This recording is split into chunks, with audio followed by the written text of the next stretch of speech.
ladies and gentlemen.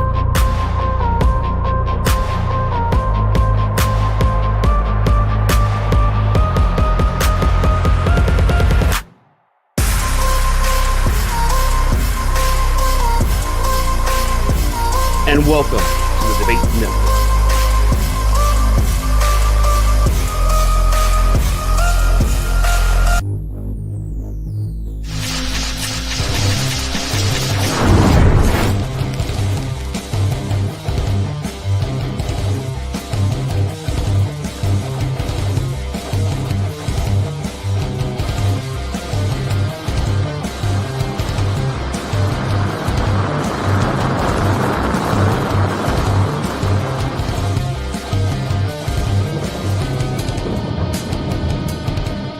The following program is rated TV MAL. It contains strong language and is intended only for mature audience.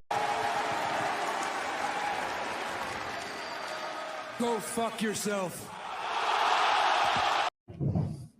How's everybody's father feeling today? Escúchenme. Everybody listen. Off is the direction you can fuck. We are fucking back. We're back. Classic. We are back. That is right, folks. We are back, ladies and gentlemen. But before we do, we got to something to tell you. Let me talk to you. Directors, let us talk to you, baby. That's what I forgot to do because, I'm having technical difficulties here in California, of course. The weather is going crazy here. That's why we kind of delayed. So we apologize, folks, for that. I apologize for that. But welcome, everyone, to the Circle Debate in Town Wrestling Podcast, episode 233, The Road. I didn't put the THE and I just put Road. Road to Resurrection. That's right, because a lot of things are happening. Doors are closing, doors are opening. So much shit going on. But you already know, folks, I am not alone. The host is what I've been seeing. Yes, my other host. The most from the coast to coast, man. This is I just gotta play it. Because I'm not just the coolest, and I'm not just the best. I am the Redeemer. And you'll either feel the joy at my cruelty. This is the word of the Redeemer. It's who's wrong, First off, let me start by saying Mother Nature for being difficult. Off is the direction you can fuck. But that's besides the point right now. Let me tell you right now, the OPC and the Redeemer are together. Mother Nature can't stop us now. Ain't no stopping us now. We on the move, and you know what that means? It is game over.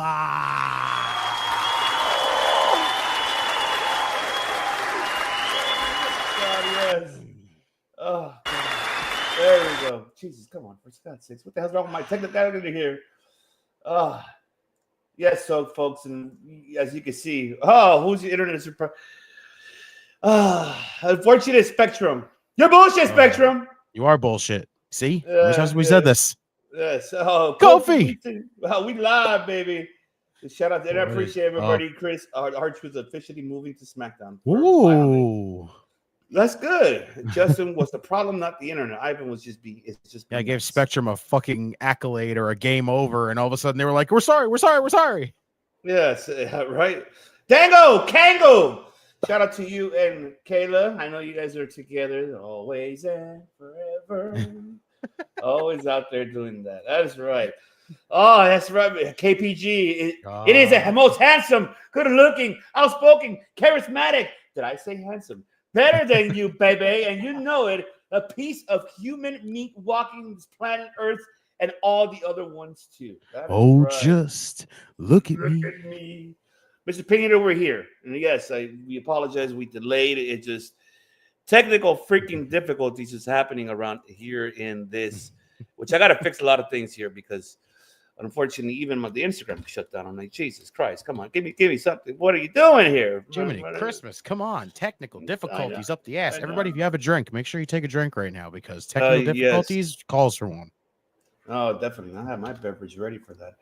But man, let's see here. I'm just waiting for that to load. It'll be uploading soon. But all right, folks. it's time to get into the action because we got a lot of things that we got to talk about here. That's why this episode called The Road to Resurrection, because we saw a lot of doors that happened that closed, and that's these, unfortunately. You watching? No, that's not them. I floated the wrong one. Jesus, what the hell's wrong with me?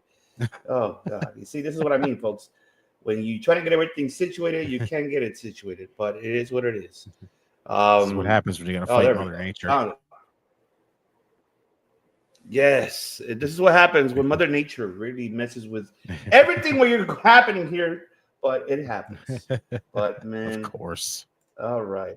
Oh, just waiting for this to load. As it's loading, folks, as you can see.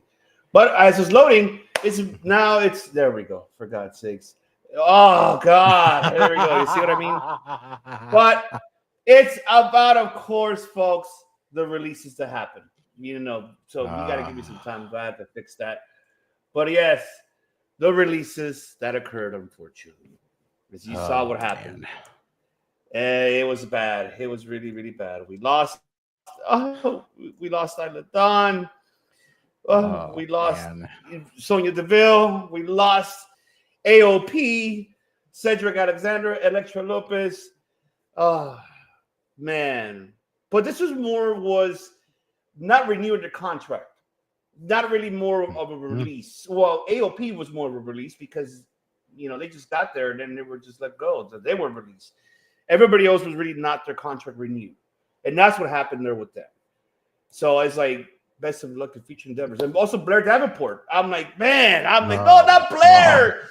Why Blair? But God, that one annoys me. That one hurt the most. That Blair Davenport really was let go. And I was, oh man. Let's see. Indubitably Demolition has signed legends. Yes, absolutely they have. That's right. That's right. Your bullshit. Yep, I know. Oh, the lovers are together. What's going on? Kayla! Join Kayla's internet. Kayla's internet headache. I know, right? That's right. Cedric is. That's what you know what, Kofi? That's what I don't know, bro. I'm seeing the rumors that it might be, that Bobby Lashley and MVP and Shelton are pushing Tony Khan to sign Cedric Alexander. But here's the thing, though, that people forgot. Remember, Cedric, who is he married to? And remember his wife had issues with Tony Khan a couple years back, if you remember. I mean, you want to break it down, Redeemer? Can you remind the audiences? I remember that. This is Tony Khan who went out there and said, Big Swole's not that good of a wrestler and all that other shit like that. And I'm like, this man just downright shit all over your wife when he had him had her underneath his banner the whole time. So that is fucked up right there. 1000%. Like, why would Cedric want to go there after that? If he loves his wife that much, he would not go over there. I would rather see him go over to TNA, enhance that X division big time with like Ace Austin and Moose, and I would love to see that. He would kill it over there in that division, or instead of just being the default, go to AEW, be part of the Hurt Syndicate. As far as I'm concerned right now, the Hurt Syndicate's doing good without him right now. So they don't really need him to come in there and just be like, trying to fill in another space. Yes, that's right. And what is going on, streets? Yes, the man with the IQ. Yes, sir. Baby, that's right. But, man, that's very true. Let's see. Hall of Fame. Well, we'll get into the Hall of Fame for sure. Benjamin, what is shaking? What is popping? What is going on? Yes, sir. Yes. That's right. What is good? Let's see, for Axe. Yeah, I'm happy for them. Here comes the Axe, and here comes the Smasher. I'm excited for them. I am excited for them, and it's going to be something. And the top of the future. You already. I hope you're going. There he is. You could be going to Grand Slam. I hope so, and I hope you do. And you got to let us know and take pictures and videos. I'm curious to know, Tom, if you're going to go. I want you to know he's already on Vengeance Day, so we're good. She had issues with Tony and Kenny. See, there you go. Henry already said it. That is exactly. So why would he go there? Yes. Why were the AOP re-signed? John, what's going on? What's going on, John? That is a good question. I wish I knew Really that is, answer. honestly.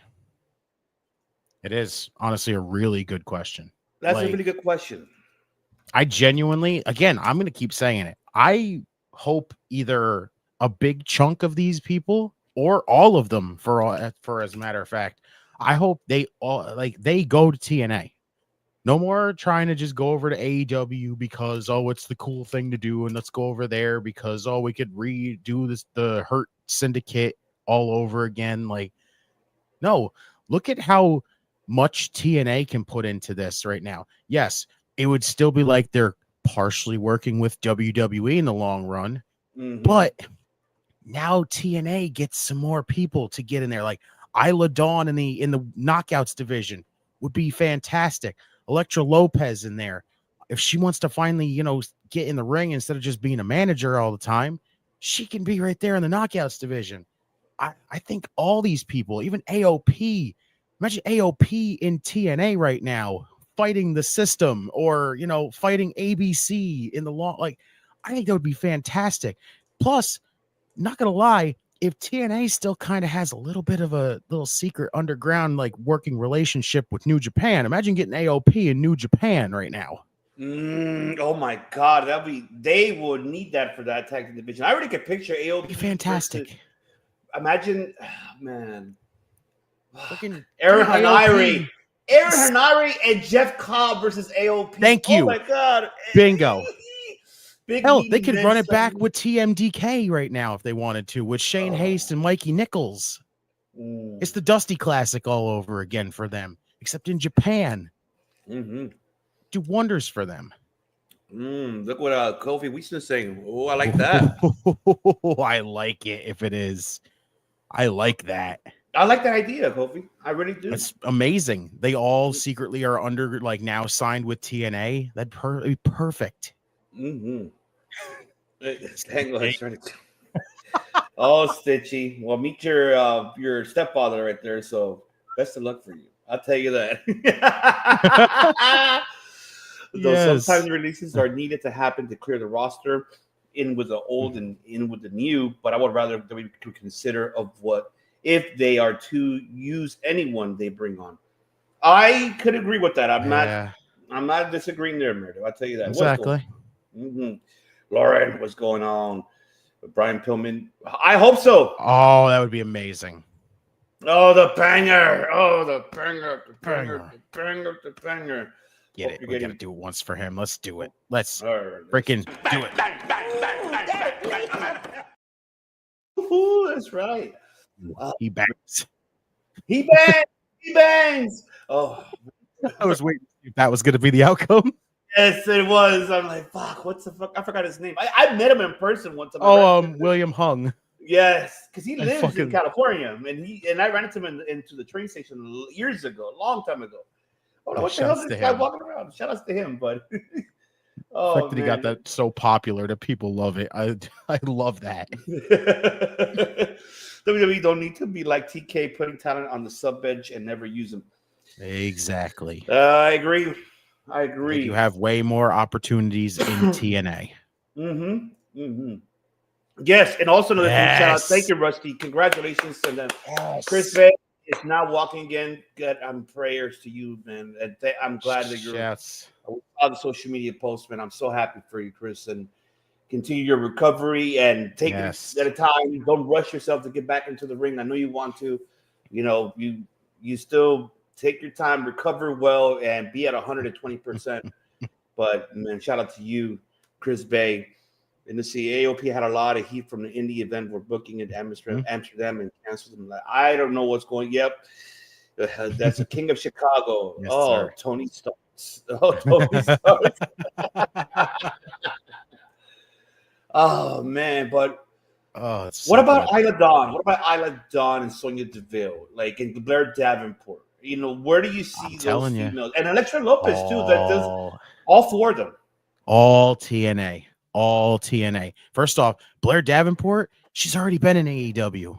It's Bea Priestley. It's either two options for her. She either goes back to Japan or she can keep herself close to her husband, Riley Osborne. Shouts to him, you lucky man.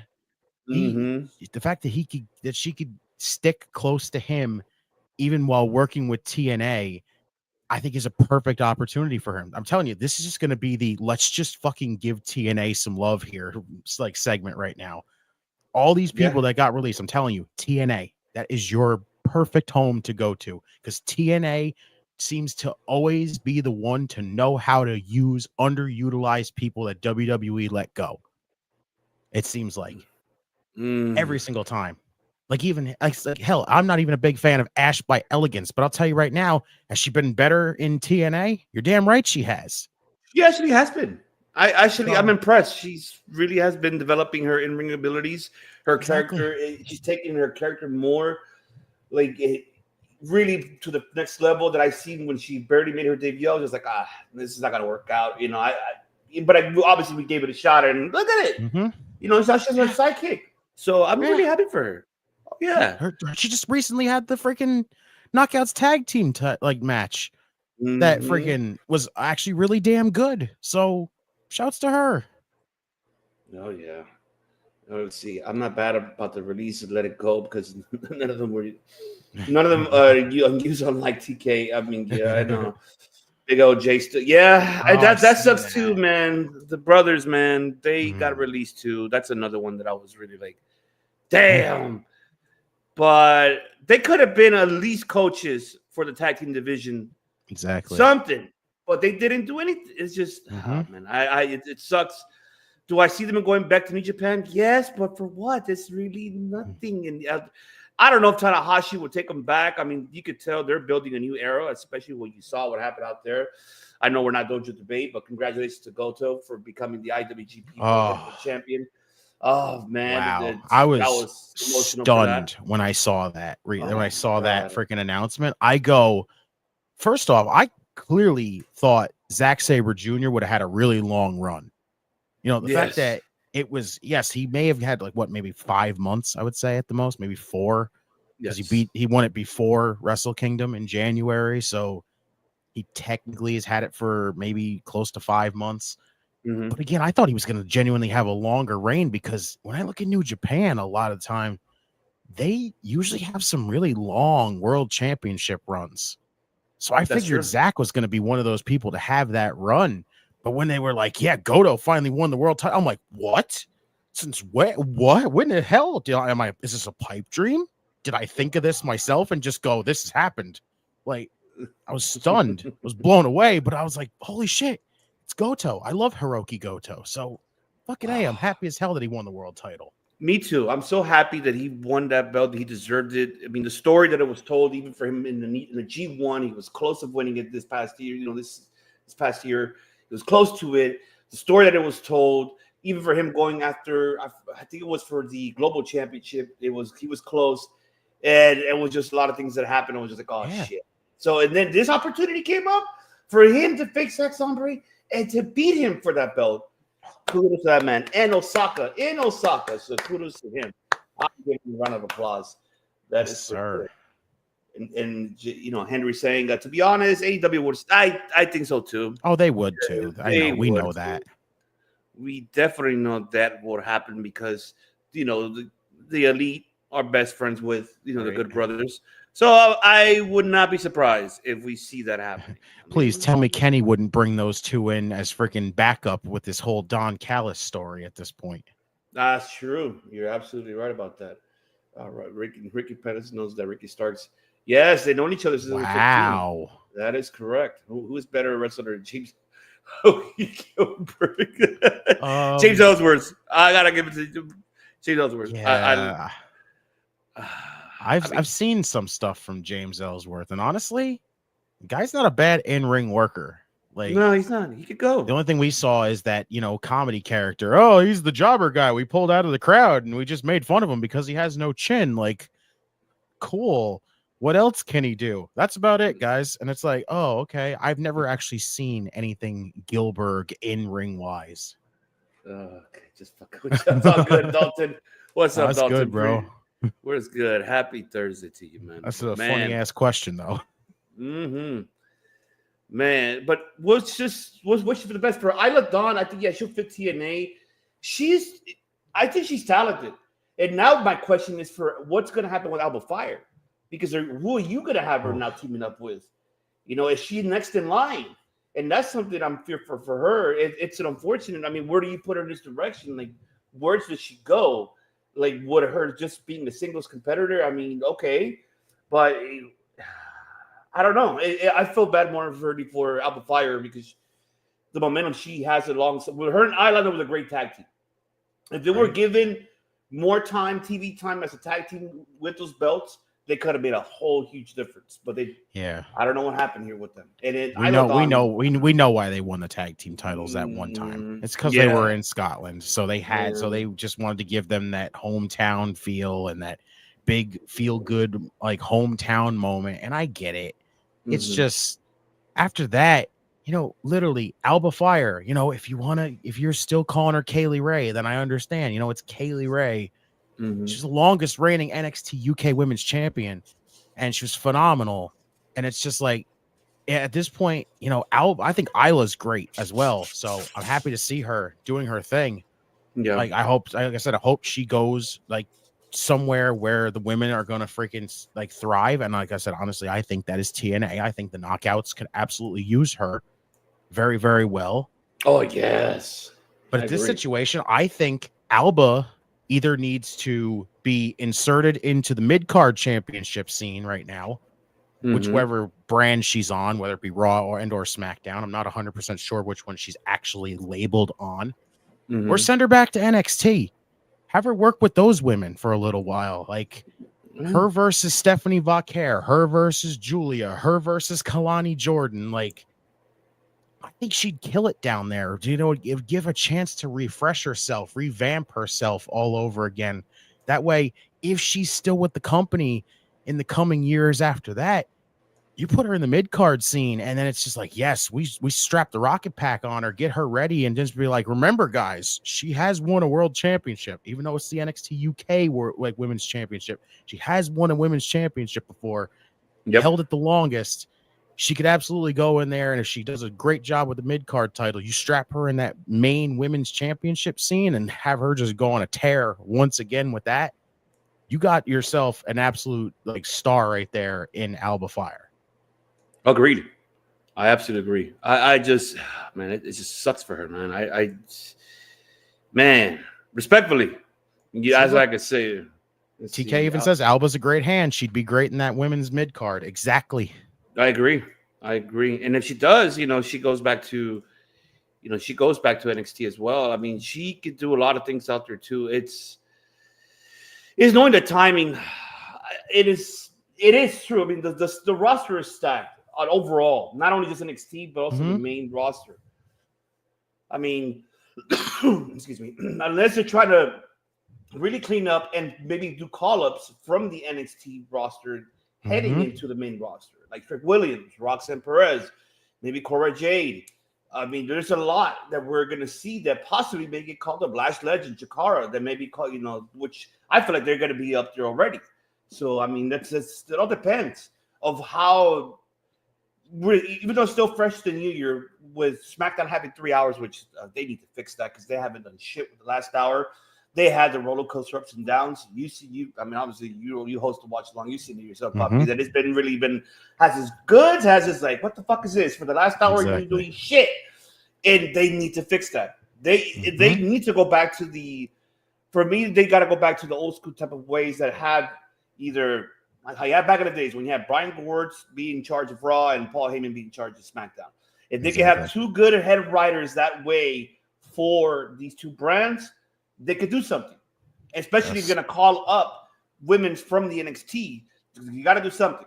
There has to be something done then. And then Duke Hudson, another one that was let go. Yeah, that one I was really like, damn, Duke Hudson. Why?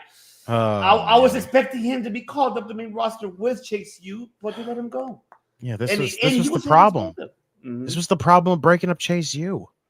Right there. Like, why? I get it. Like, it was part of the story, but like, what was the point of the story when literally it was just going to result in Duke Hudson getting let go, Riley Osborne disappearing? Yeah, Thea Hale showed up at an NXT live event and basically came back from there, but it's like, we still haven't seen her on TV yet. Yep. Andre Chase is doing his thing, you know, walking around being like, I don't have Chase you no more, you know, and then these other two guys are like, oh, we know you, you're Andre Chase, you're Mr. Chase, Chase you. Like, what? I don't get the point of the story now anymore. I don't get what it was for. Yeah. What is popping? Robert Brown, Lafayette, Indiana. What is going on in the building? What is going on, bro? Miss Springate is back. What's going on? Shout outs to you. Let us know how's TNA, because I'm curious to know. I know Meredith just mentioned earlier that we're going to have Cora Jade versus Xia Brookside, which I'm actually, that's cake on TNA. It is. That is. Yes, I agree with you 100%. Absolutely. Chris Letty goes up tonight. Josh Alexander is going to have his last match against Eric Young. That's right. That's right. That's right. He's having his. It's just going to be a banger because I still remember their Slammiversary 2022 matchup they had. Oh my God! Can't wait. That shit's going to freaking be amazing. No, you're amazing. Don't forget that. You're amazing.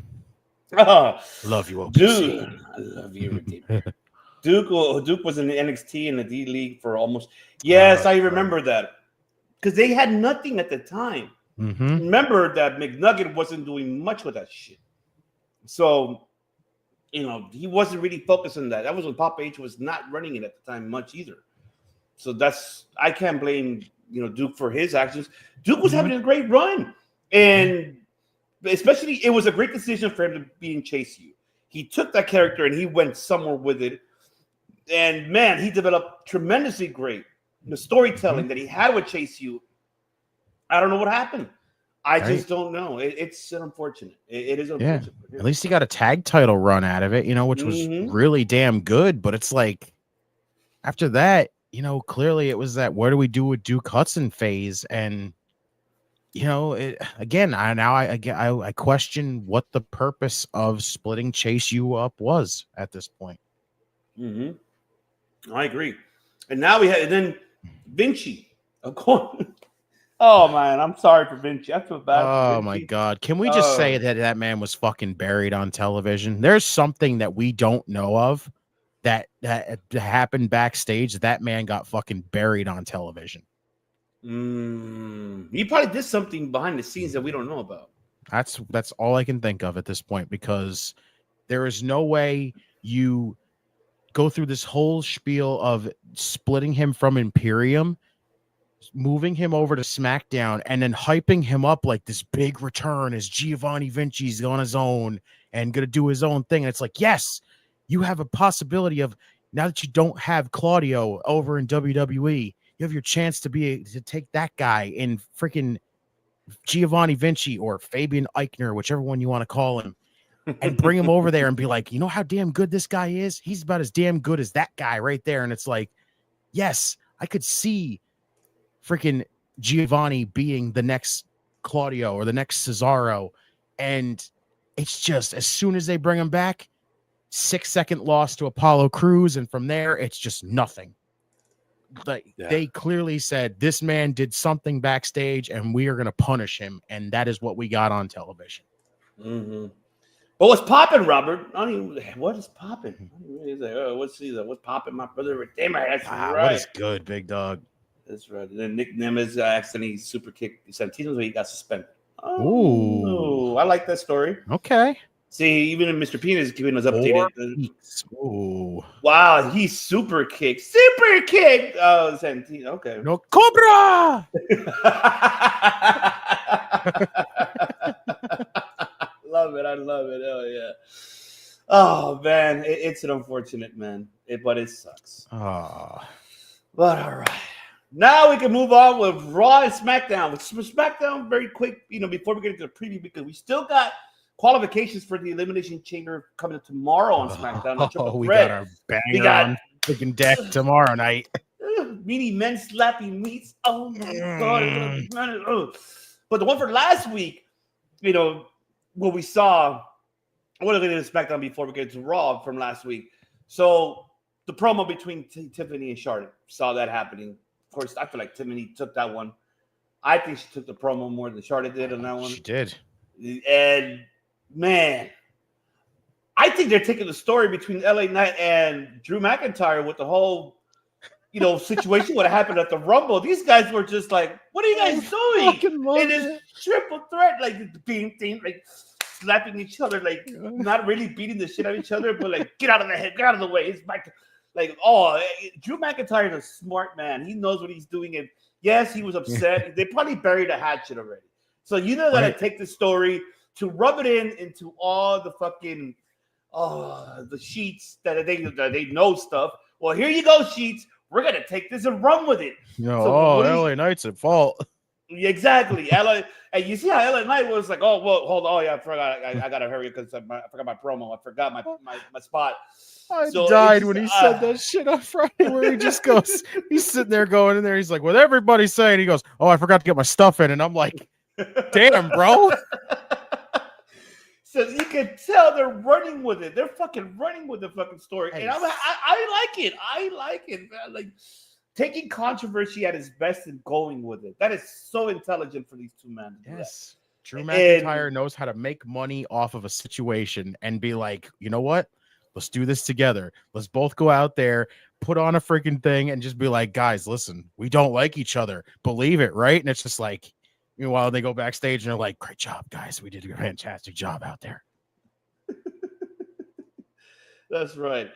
Oh, well, for sure we got Braun Strowman, Jacob Fatu, and Damian Priest in a triple threat match for the qualification for that elimination. Meat. Booker T. Yes. Oh yeah, buddy. Oh yeah. Oh, I love it. I wouldn't mind that either, Tim. Like if it was Drew and LA Knight at Mania, I'll run with that. I think in a street fight, LA Knight should win that fight. I mean, I wouldn't mind that. Like, yep, that's happening tomorrow, Poppy. That's happening tomorrow. Yeah. So you better stay tuned. You better, stay tuned for the watch long for SmackDown with the Redeemer and Kango. Now that they're going to be together live in person, which I'm excited to see. I am curious what they're going to do there. Oh, it's gonna be great.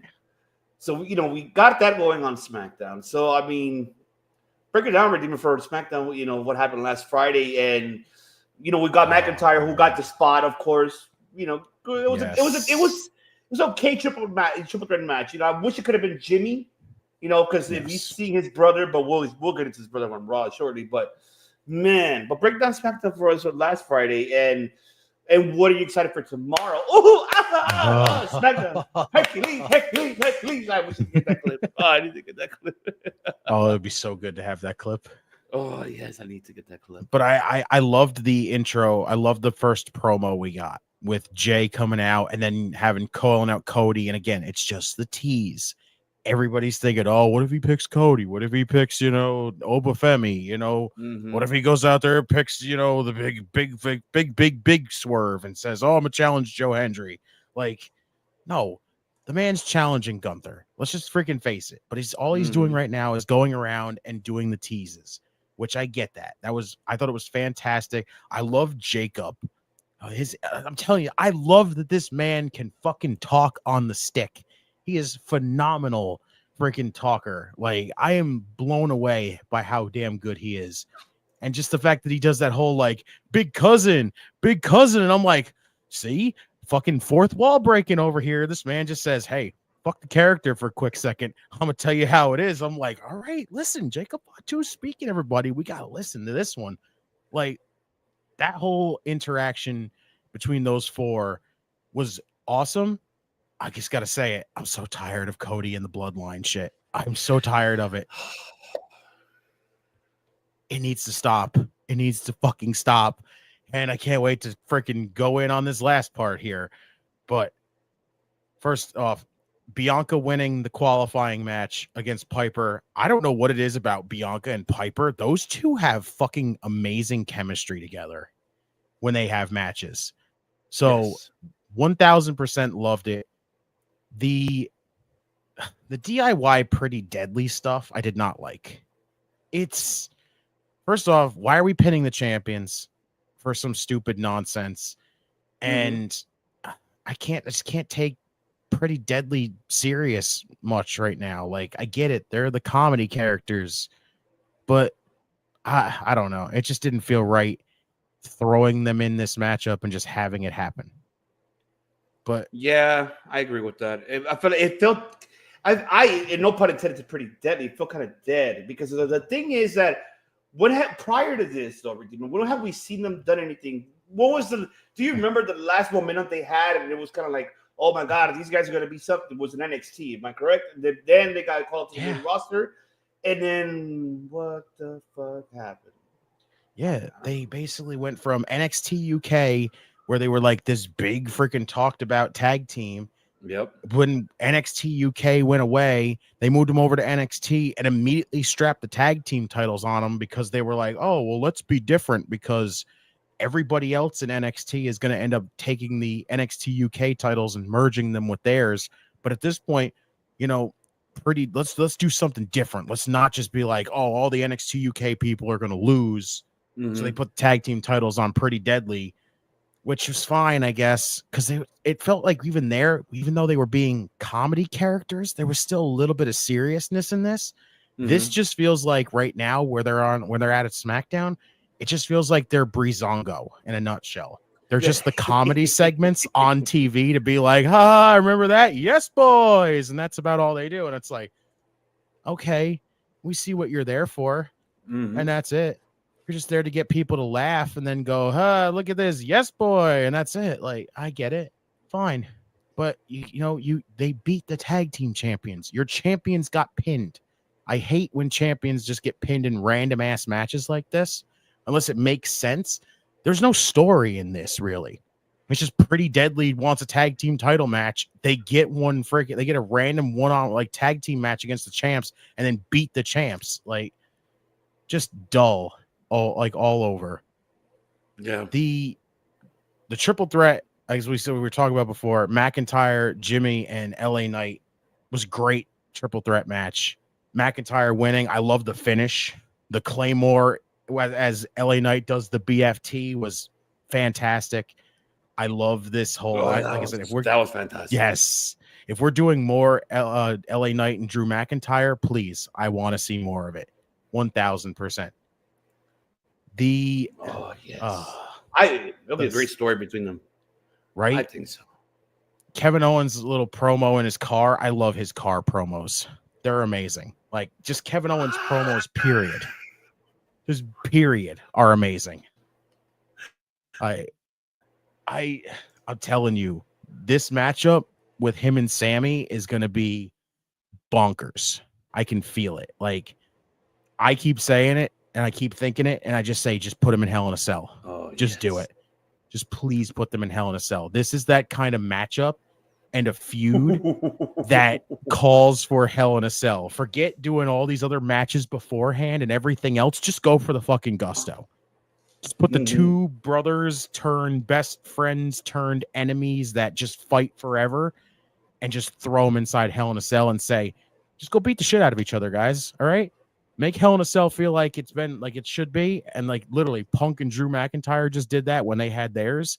Fantastic fucking Hell in a Cell match. I want to see Kevin and Sammy go in there because the two of the possibilities that those two can do inside Hell in a Cell is just. Ooh, Masha versus Savannah Evans. That's dope. Melo versus Tozawa. Oh, I like that. I don't know how I felt about this matchup here. It's why Melo's at such a low level. I can't. I hate saying this. They have done Melo dirty since coming up on the main roster, and the fact that it took him so long to beat Tozawa, I hate the state of Akira Tozawa right now because all I think about is Cruiserweight Classic Akira Tozawa and go, where in the fuck is that Tozawa? Give me that Tozawa back. No more freaking Alpha Academy. No nothing. I just want Tozawa to go in there, show you how damn good he is as a wrestler. People start to like him due to his work rate and everything else. And that just feels so bad for Melo because, again, that's your first round draft pick that you picked, that you hyped this fucking draft up about to the freaking heaven, to hell and back. You said, this is the big one. Carmelo's the first draft pick. Yeah. And what have you done with him outside of a best of 7 series with Andrade that ends in a fucking tie? Because that seems like the only thing you know how to do when you do a best of 7 series anymore is end it in a tie. You just freaking just do nothing with Melo. You feud him with Braun Strowman. You put him in a match with Tozawa. You do all this other, like, what are we doing with Carmelo Hayes? The man is like literally like irrelevant on SmackDown. And I hate that so much. The Charlotte, Tiffany, and Nia stuff. Why the hell did Nia just randomly just all of a sudden get a title match? Because reasons? Like, I get it. She just lost the title, so maybe that's the reason why. But in the long run, I just look at it and go, I don't really need to see Nia and Tiffany again. No, like, Nia just seems to just be able to just pull a Charlotte, literally. Just walks in on a show and goes, title match? Cool, got it. Like, I wasn't a fan. You know how I am about Charlotte. I'm not a fan.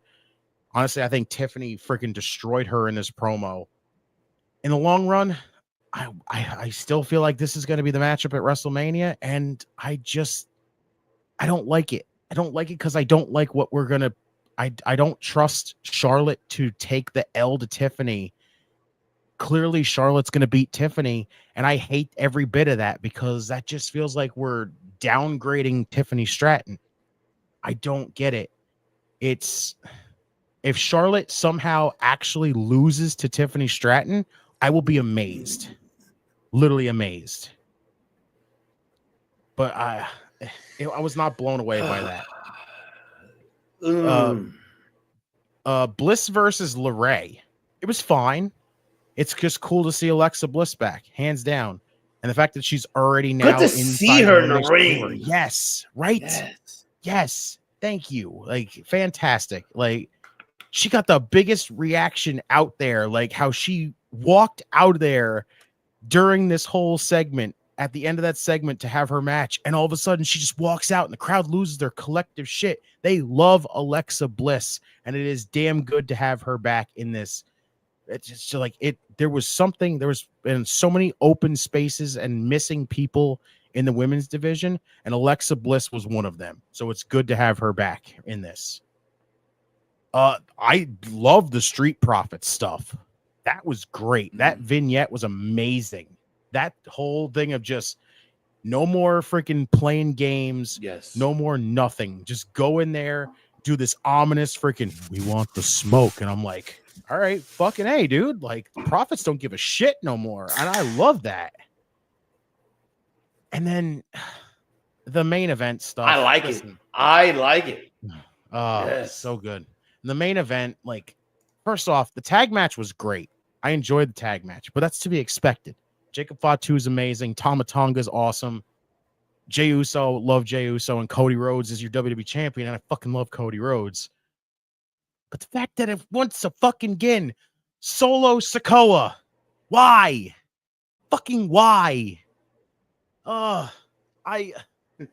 literally just wanted to just hang my head in shame when that man showed up and hit the Samoan spike on Cody. I go, does this man not realize that he has lost to Cody twice?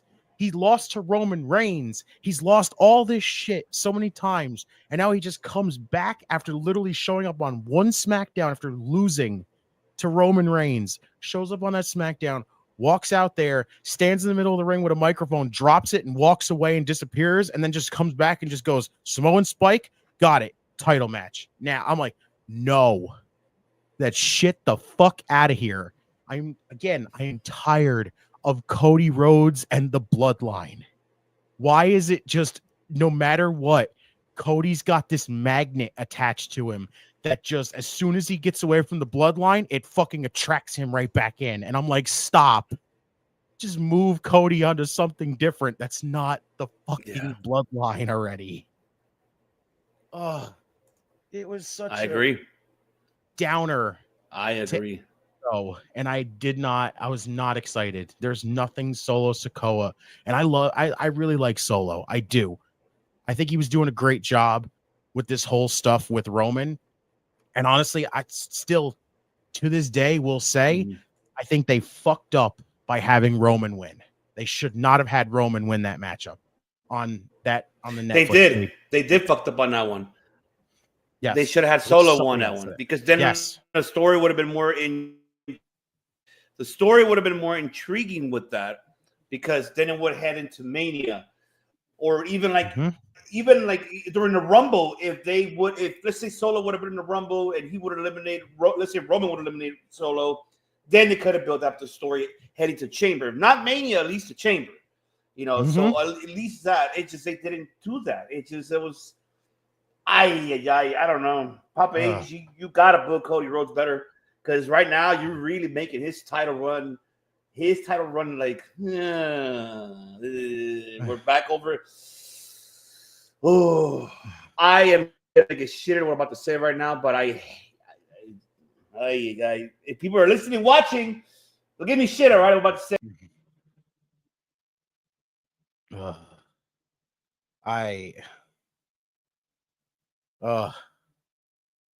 Did OPC go out again? Oh no.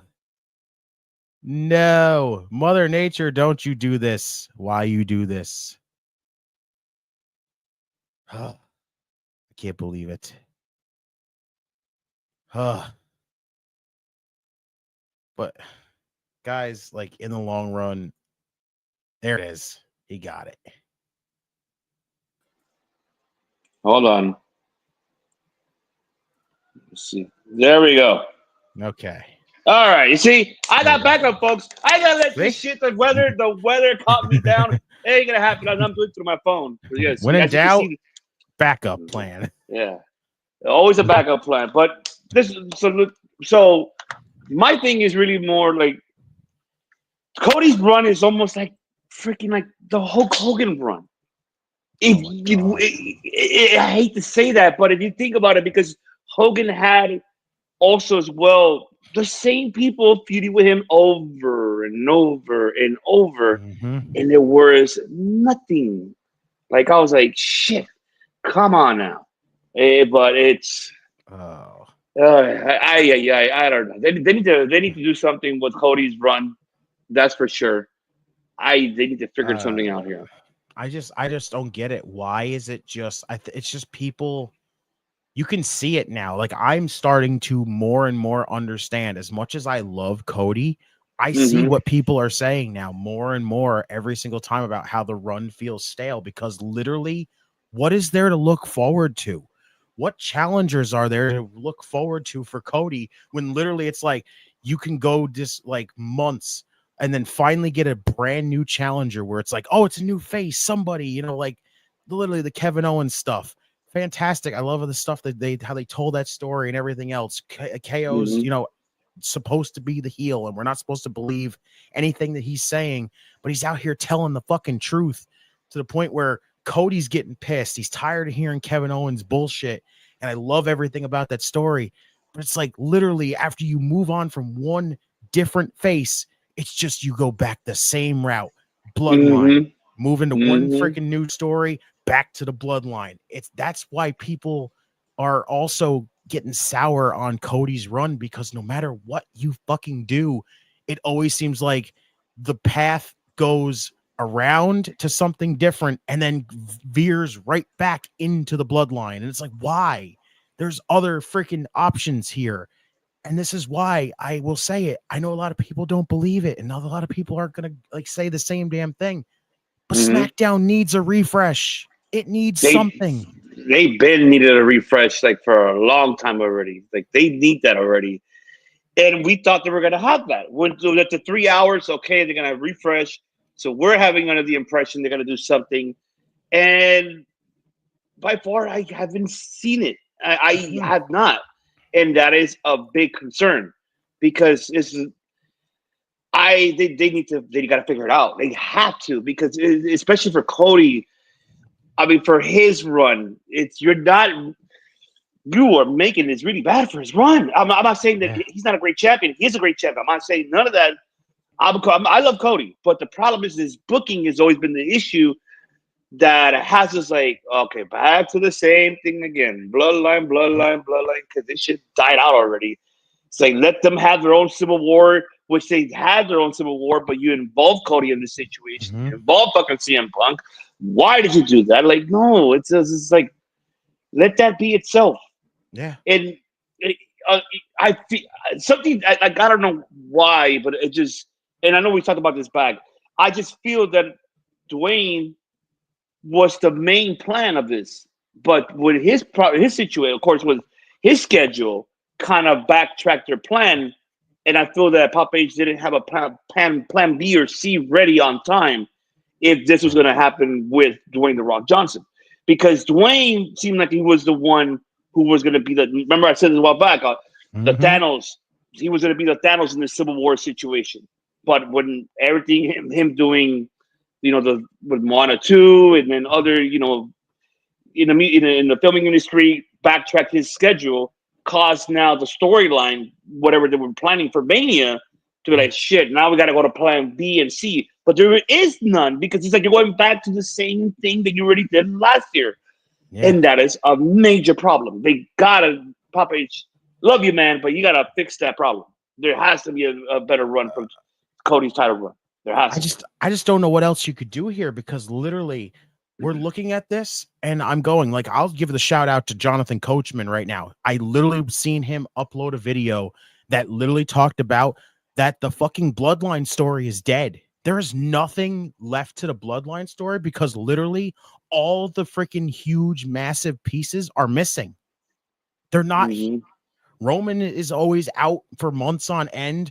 Rock is always like only showing up only off of his schedule, which I'm sorry, The Rock is the fucking big part as to why this story is not working anymore the way it is. Again, Roman being out for so long, injuries have been freaking plagued all over the place for the Bloodline section. Like Tonga Loa just went out with an injury, and I don't know. Where the fuck's Hikuleo? Hikuleo's supposed to be making his debut by now, and I'm like, where the hell is he? Right? I genuinely just want it. Like I said, I keep saying it every time. I am fucking Bloodline exhausted anymore. I'm tired of the story. If you have genuinely nothing left to do, and you can't find pieces to do to make this Bloodline story work anymore, just get to the fucking ending of the story and do it. But that's the sad part. The ending story, the ending part of this gigantic freaking year-long story is one matchup, and that is it. As much as people maybe don't want to see it, I'm one of them. You know what? I get it. I understand what the big culmination of the freaking outro has to be of this story. It has to be Rock and Roman. I understand that. But the longer you hold out on freaking waiting for The Rock to have an open schedule that says I can come wrestle at WrestleMania, the longer you wait, the more you get people that are not going to give a shit. So by the time that match actually does happen, people aren't going to care. That's true. You're absolutely right. Literally. It seems like it's heading that direction. Yeah. And that's something that we don't want that for Cody's run. No. I mean, I get it that I understand Cody. We want Cody to lose the belt and regain and be a chaser again. It's a 50-50 on that one, because it's like you want Cody to have a nice long title ring, at least hold it for a year. But I know. But then again, how you mentioned, it's like, what have you given us for us to be really invested of Cody? Yes, like I said, we're not hating on his title. That him being a champion, we're hating his booking. That is where we really be like, what are you doing for us to be invested? It's Friday night. I gotta tune in on SmackDown to see. Whoa! I have not seen that at all, and that is a big, big problem. Especially that's your guy, your future guy. For the next 10 to 15 years, Papa H, you gotta figure it out. This ain't the golden era. This ain't like that's why I compared it to Hogan. Because it was the same thing when Hogan was a champion. There was really nothing. Everything was plain. He had less scheduling, right? Yes. Yeah. But he had feuds, but it was the same repetitive feuds that he had with the same people. And it was dying out. And you saw how it died out. Heading into the finishing of the golden era, heading into the next next generation era.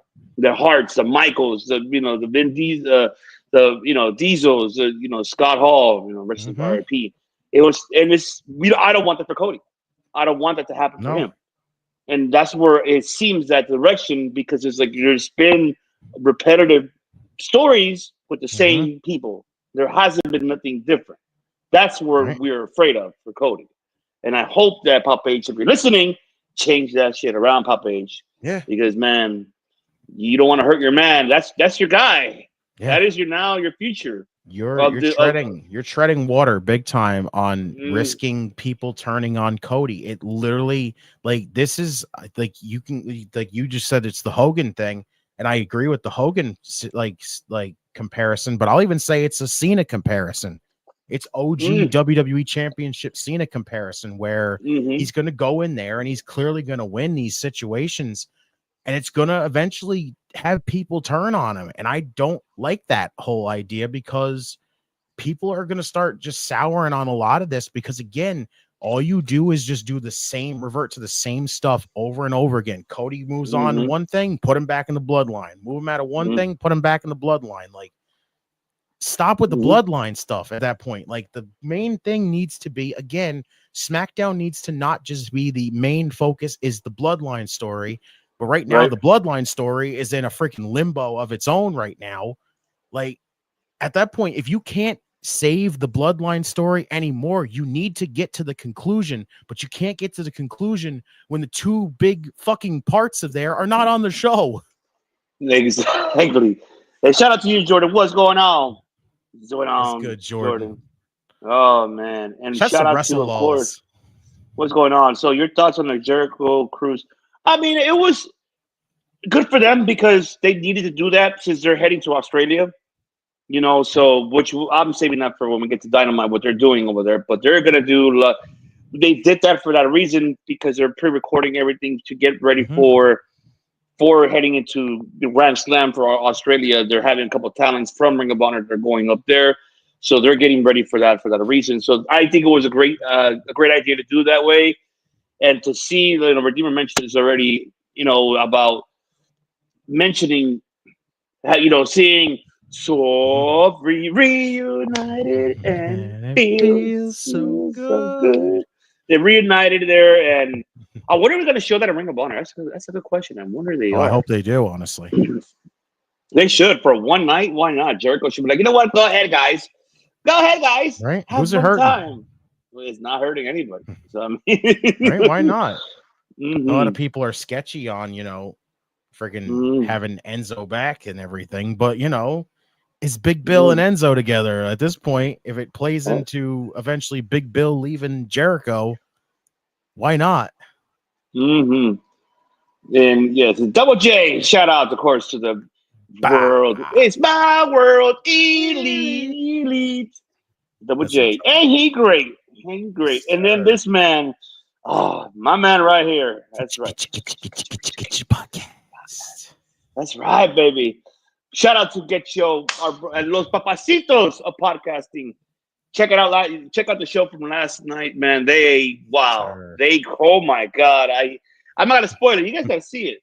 That shit got me rolling. I couldn't stop laughing. Like, literally, there was a lot of comparison because it is Valentine's Day weekend, folks. Hopefully you guys have your loved ones, or your Sanchas, or your Sanchos, or your sidekick, your side chicks, your side vatos, whatever. It's whatever tickles your pickle, or whatever you want to call it. Just show some love. Just show some love. Make sure let's see, predictable. Yeah, let's see, TNA main event. Let's see what. Yeah, okay, all right, Mr. Pinheader. John, what's going on? Shout out to Sports for You podcast, Sports for You Wrestling. Shout out to my Cali people right there. West Coast. Shouts to Sports for You. That's right. If you haven't subscribed to them, do it now, because man, they've been killing it every day, all day. Oh, they didn't. Oh, so they didn't show that, Mr. Pinheader. So they didn't show. Oh, okay. Wow, I thought they would have. That would have been nice if they would have showed that. I mean, Yeah, it would have been. No, we appreciate you, Just. We appreciate Yeah, we you. love you, Just. We love you, man. That's right. Let's see. Shamalama ding dong. All right, Ben, I see you. I love that. I love that. Fantastic. All right. Shamalama ding dong. But we got that, and since we're sticking to SmackDown, I mean, let's see here. I got it right here. I'm using. Oh Jesus! Let's see. Yep. This is what we have for tomorrow, right here. Look at it. There we That's go. what we have. The triple threat for the qualification in the Elimination Chamber. 3 big meaty men slapping meats right there. Damian Priest, Jacob Fatu, Braun Strowman. We have another qualification for the women's side. We have Chelsea Green and Naomi. Whoever wins that will qualify in the spot of the chamber, and the rematch for the women's championship. I already mentioned it earlier. It's Tiffy time versus Nia Jax. But look, you mentioned something about I get you. I'm with you, Papi. I know you don't want Charlotte and Tiffany. But here's the thing, though. I feel that Charlotte will take this out. Why? I feel if this is going to happen at Mania, this is a great moment to build up Tiffany Stratton, to turn from a heel to a face. You can make her be, and I know people are going to hate me for comparing her to, it's almost like comparing her to, like her promo, like her charisma, I would say more. It's almost close to MJF a little bit. Just a little bit. Not too much, just a little bit. But she has her own charisma. And remember, they're focusing more on getting the culture of the females, more of the 18 to 20, to the mid-20s, I would say, the culture high. Like, Tiffy time, even though she is kind of bringing like that, her character kind of like the old school, like Barbie, like, hey, girl, hey, type of style. But then, it's also kind of like for the children as well at the same time, just more like her attitude. And for her to go into that heel to face, and with Charlotte helping her to develop that in the story, and Tiffy could be the one, your typical high school girl. I'm better than you, and you know it. So, like, I'm just better. I mean, it could be the case that way. I could see Charlotte helping Tiffany to get over at Mania, because ever since she won Money in the Bank, even prior, remind me, the audiences were getting behind her.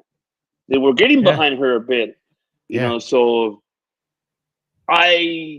what better way to do it to have her to feud with Charlotte? I'm with you. I don't want Charlotte to win either. It makes no fucking sense for her to win, beat her dad's record here for what? It's not about you. No offense, Charlotte. It's not about you. This is really about the future, who is now the next features for the next 15 years, which is Tiffany Stratton is one of them. For you to give up, you may win the Rumble, but you need to lose this match at the Mania. If you're going to challenge her, lose at a Mania and put her over in this storyline. And I feel Tiffany will go over as a face after beating Charlotte at, for sure, Mania. If they could tell the story really good on this one, they could do it. I think they can. But that's the only way I could see that happening. I just don't.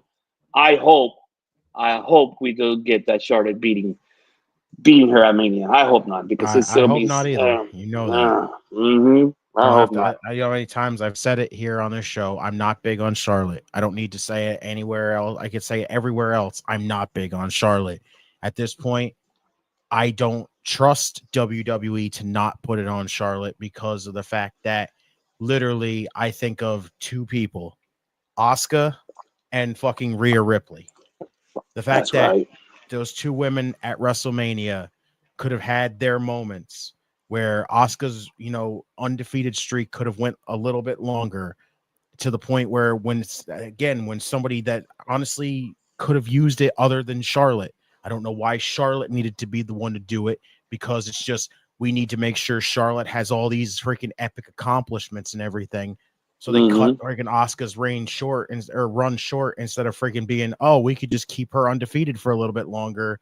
And then when she wins a championship, and then not only is somebody winning the championship, they're getting this big freaking epic push because they beat Asuka. No, it's just give it to Charlotte because Charlotte Flair, needs all these accomplishments attached to her, and that's bullshit. And then the Rhea Ripley one is just stupid because to this day, as much as I look back at WrestleMania, their matchup at WrestleMania was fantastic. I enjoyed Charlotte and Rhea at WrestleMania. It was even though it was during Pandemic Mania. I thought the match was awesome, but the ending was not done correctly. It was not. Charlotte should not have won that match. Rhea Ripley was on the rise. She was freaking, over like crazy. And you killed her momentum by having Charlotte win the championship because we had to put Charlotte on NXT to draw eyes on NXT when you literally all you had to do was keep doing what you were doing to get people to tune into NXT. Just go out there, and even though, there was nobody like there physically in the crowds, you had all the opportunities you could to, have Rhea Ripley go in there and lead that women's division, lead that entire show with the championship held high above her head and just be like, look I'm going to make this show the best it's going to be at this point.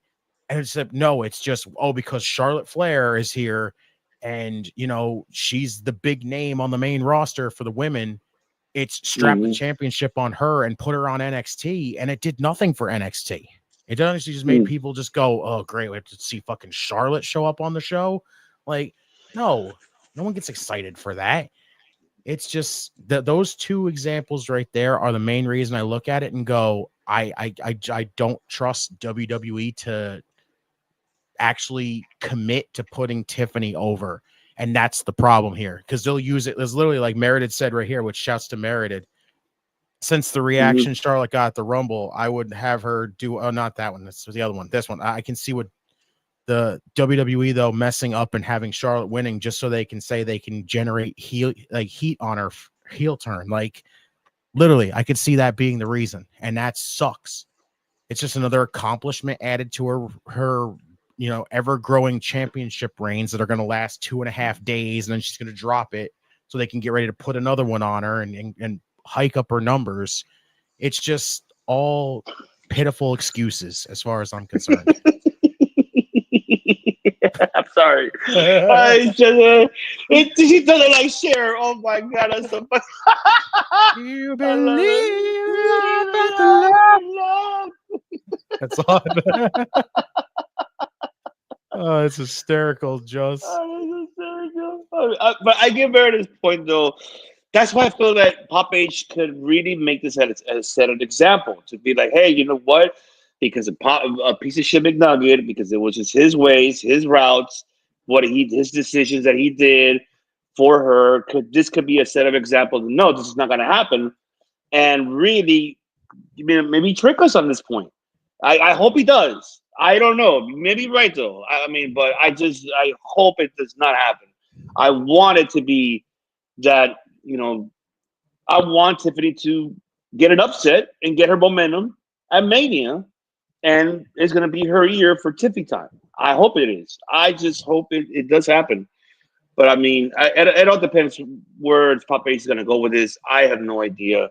We just got to see how this story is going to develop heading into Mania for these two women. That's where I'm curious to see how they're going to do it. That's where I'm curious, and I want to see how they're going to do it. So what needs to happen is if it is Tiffany and Charlotte needs to actually do the right thing and fucking take an L. And that is it. Now we can move on to Raw, baby. We got Raw. Let's go with Raw, baby. I'm gonna start off with this one. First off, go for it. Take it out. Take it away, brother. The floor is yours. Jay and Gunther's in the beginning of the show interaction. I understand where Streets is coming from, especially when he talks about how Gunther's reign feels flat and everything else, and even TK saying the same thing. I look at it and I go, I understand where those guys are coming from, and a lot of people, literally, if you think about it, are still not on the Jey Uso, like the thought of Jey Uso being the one to do it. And again, I don't know how you're not. How do you not look at this and go, it's, yes, maybe Jay is not the most extravagant in-ring guy. It's not terrible in-ring wise. But honestly, him and Gunther, this could be their best matchup right here in a big area. Yes. in their biggest situation ever, where it's basically Jay has now gone through this whole situation to win the Royal Rumble. He says he can beat Gunther. He has to do it right now with his main event status on the line, basically. He has to win this whole situation. I think this story's been told fantastic so far. Yes, the promos I agree. Jay has done, the promos Jay has done has been fantastic. The one where he literally came out there and shed tears to show us this is how much it means to him. This is how much it hit him to be like, I have the opportunity, another opportunity. I earned this opportunity to go in there to face Gunther at WrestleMania, and I'm going to do it. I'm finally going to achieve this. I'm going to win a world championship. I'm going to do the thing that I said I was going to do, where I went out on my own and I showed that I have elevated myself at this point. And I'm like, yes, that's the damn story. Give the man a championship. I love these interactions right now. And the more Gunther runs him down, the more it fires up Jay to respond back. Like, the interactions these two have are fantastic. I love the big pull apart brawl they had for this one here. Hell yeah. This whole beginning segment was fucking fantastic. I enjoyed the shit out of it. Oh yeah. I am so with you on that. I really enjoyed it. And for him to say, you know what, I was gonna say, oh, I'm gonna choose you for WrestleMania. Like, you got everybody great. Right? This is what I said. Yes. I was like, no, baby. This is where we got I'm telling you, this is like the savage era. What I'm saying, I know it's weird, but it just seems like a savage to me era. And I know people, I hear everybody in IWC, they're scared. They're like, oh, okay, give him the belt, then what? What are you gonna do after with him? You don't know that, and none of us know. And I think he's gonna. This is, like I said this before. This is Papa H's now full control, and his mania, his first WrestleMania, the book full under control. This is gonna be his story to tell, pushing a chaser like Jey Uso to win that championship. Exactly. And I mean, I'm not saying Gunther is not a horrible champion. Great champion, great matches.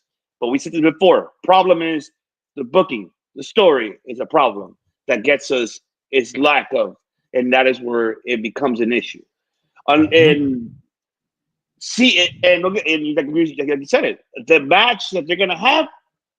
I think that might be match of the night at Mania. It's going to be a great storytelling in the ring psychology. Like, oh man, it's shit. It's almost like I know I compare Jey Uso to Savage a lot, but it's just that the story reminds me of it. Like when Savage Mania 5 in the tournament wins, and finally gets the big one, wins it against DiBiase in the finals. Reminds me of him regaining it back, defeating Ric Flair at WrestleMania 7. So it's almost, was it 8? Actually, WrestleMania 8. So, and seeing that, it's just like a Savage era, because everybody's like, oh yeah, this is like the era. It's the Mania, and we want that for Jey Uso to have that. And though I feel that he's gonna have a bad run as a champion, no, he's gonna make everybody really be like, man, if I could do it, y'all could do it too. He's gonna do that, and I feel that he is really gonna implement as a running champion after he wins it at Mania. And I don't think him being as a champion won't die out. I think his will be perfect. I don't think it will. He's gonna have a rematch with Gunther for sure. He's gonna have other stories with everybody else. He's gonna be a fighting champion, and that's the champion that we want for Cody as well. But we're gonna get it from Jey Uso, and like I said, this is Papa H's first run, full control. This is gonna be his champion that he is making to chase the road to WrestleMania. So I mean, I agree. I love it. I cannot wait to see it happen. I'm telling you, Yeet Mania is gonna be insane. Yeet when he wins the championship is gonna be incredible. Oh, Dylan. The ace of World Elite, baby. Yeah, the silent assassin there. Shout out to Dylan right there. And of course, hail OGK. Let's do it for him. Let's do it just for him. Let's do it.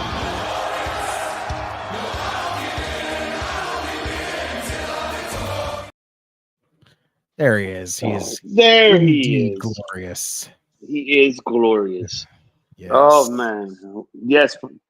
People are wondering what am I doing on my phone because of course the weather over here. And you know how it is, folks.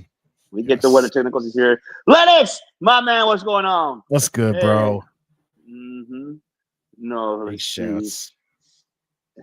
No, your match of the night, Poppy. No, your match of the night, OGK. No, you are. Like I'm still PO that Gallows and Anderson, AOP, and I know, man. I think all of us are.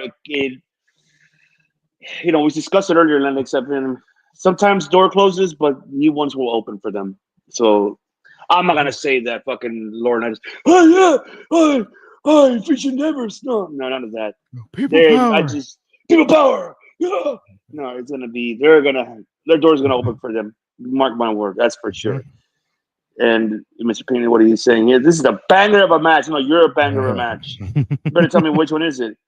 Let me see. Jay loses. Okay, Jay loses. That's what you see, Mr. Payne. Oh God, no. Oh no! People that are doubting Jay are the same people who don't shower properly. Oh wow, bro! Wow, cold-blooded. That's how you're feeling, huh? Let's see. And then we got. I can see H going 1-for-1, and a loss. Charlotte winning, and then Jay winning, so he can say, "Hey, look, I let Jay won at least." I'm with don't let you. that be the reason why, though. I hope not either. Oh, you could do better than that at just being like, "Hey, I just proved you all right that I would actually give Jey Uso the world title." No, this man is giving you the story as to why you should think he's going to win the world title. Exactly. So I mean, man. But break it down. What else have we got for Raw, brother? Break it down. Damage Control versus Liv Morgan and Raquel Rodriguez. Why was that the unexpected banger of the night for no reason? Like, what the hell? Like, you basically just came off, EO losing to Liv due to 18 interferences, of course, as expected when it comes to Liv Morgan matches. But then you go out there and then these four women in a tag team match go out there and just steal the freaking show. And it's the first match of the freaking night. Like, holy hell. Probably one of the best women's tag matches we've had in a long time, honestly. So I agree with you 100%, brother. You're not wrong. But go ahead. Shouts to those four women right there.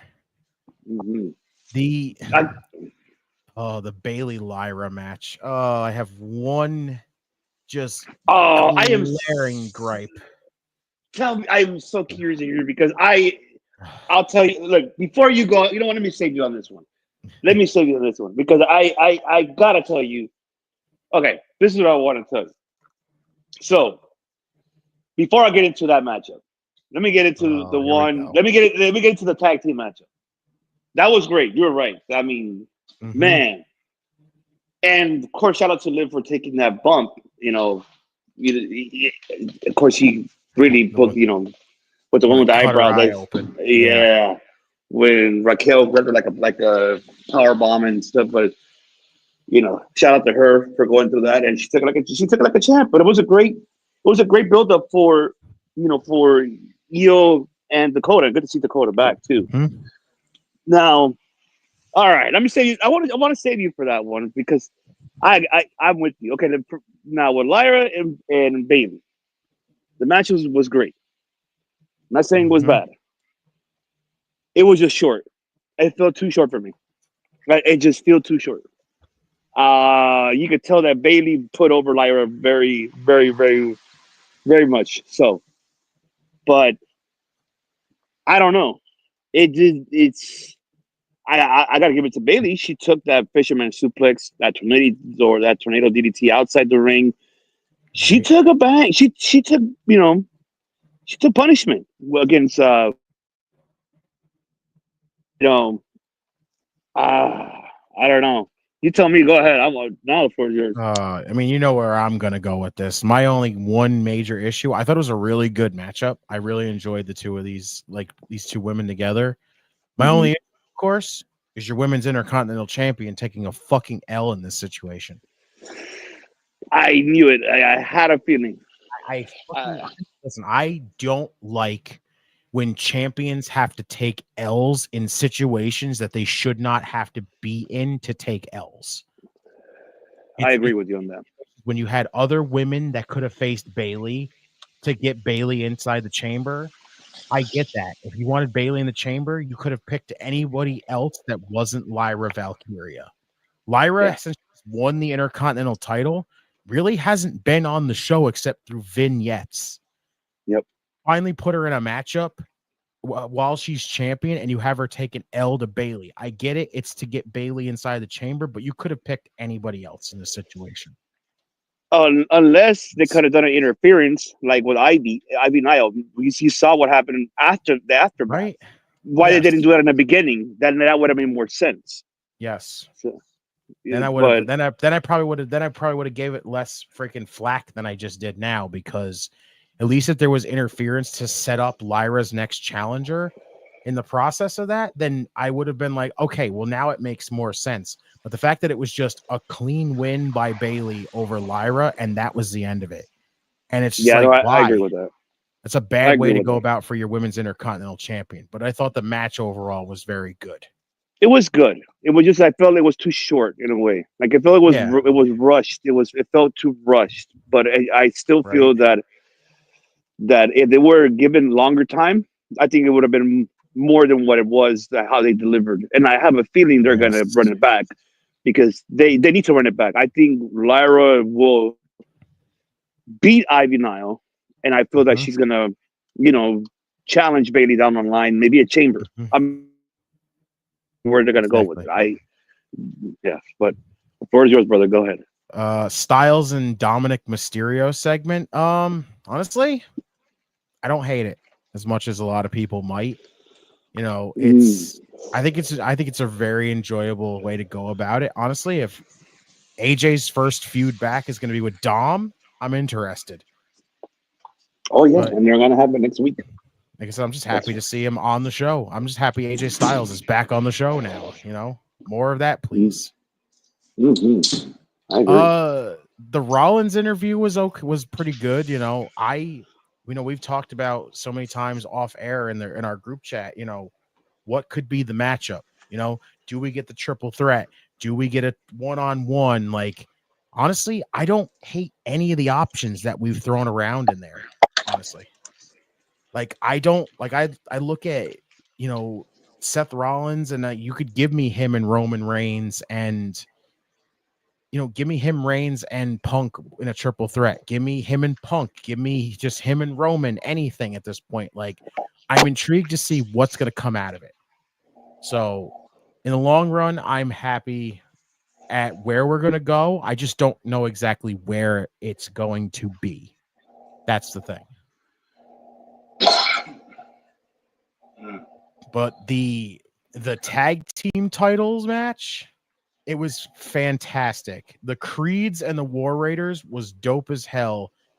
I just hated the fact that it ended in a fucking DQ. But now looking back at it, I don't mind the DQ only because of one reason.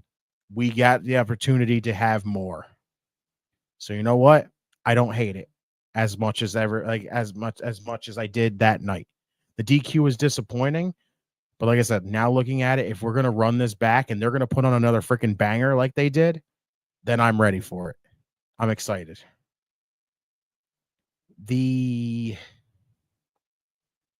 more of the Judgment Day stuff with Finn, I'm telling you, we keep throwing out, as much as, what's going to be with Chad Gable, since Dom gave him that mysterious paper with the name and stuff on there, which I'll tell you right now, I still honestly believe that name is Aleister Black, and I cannot wait to see that man come back.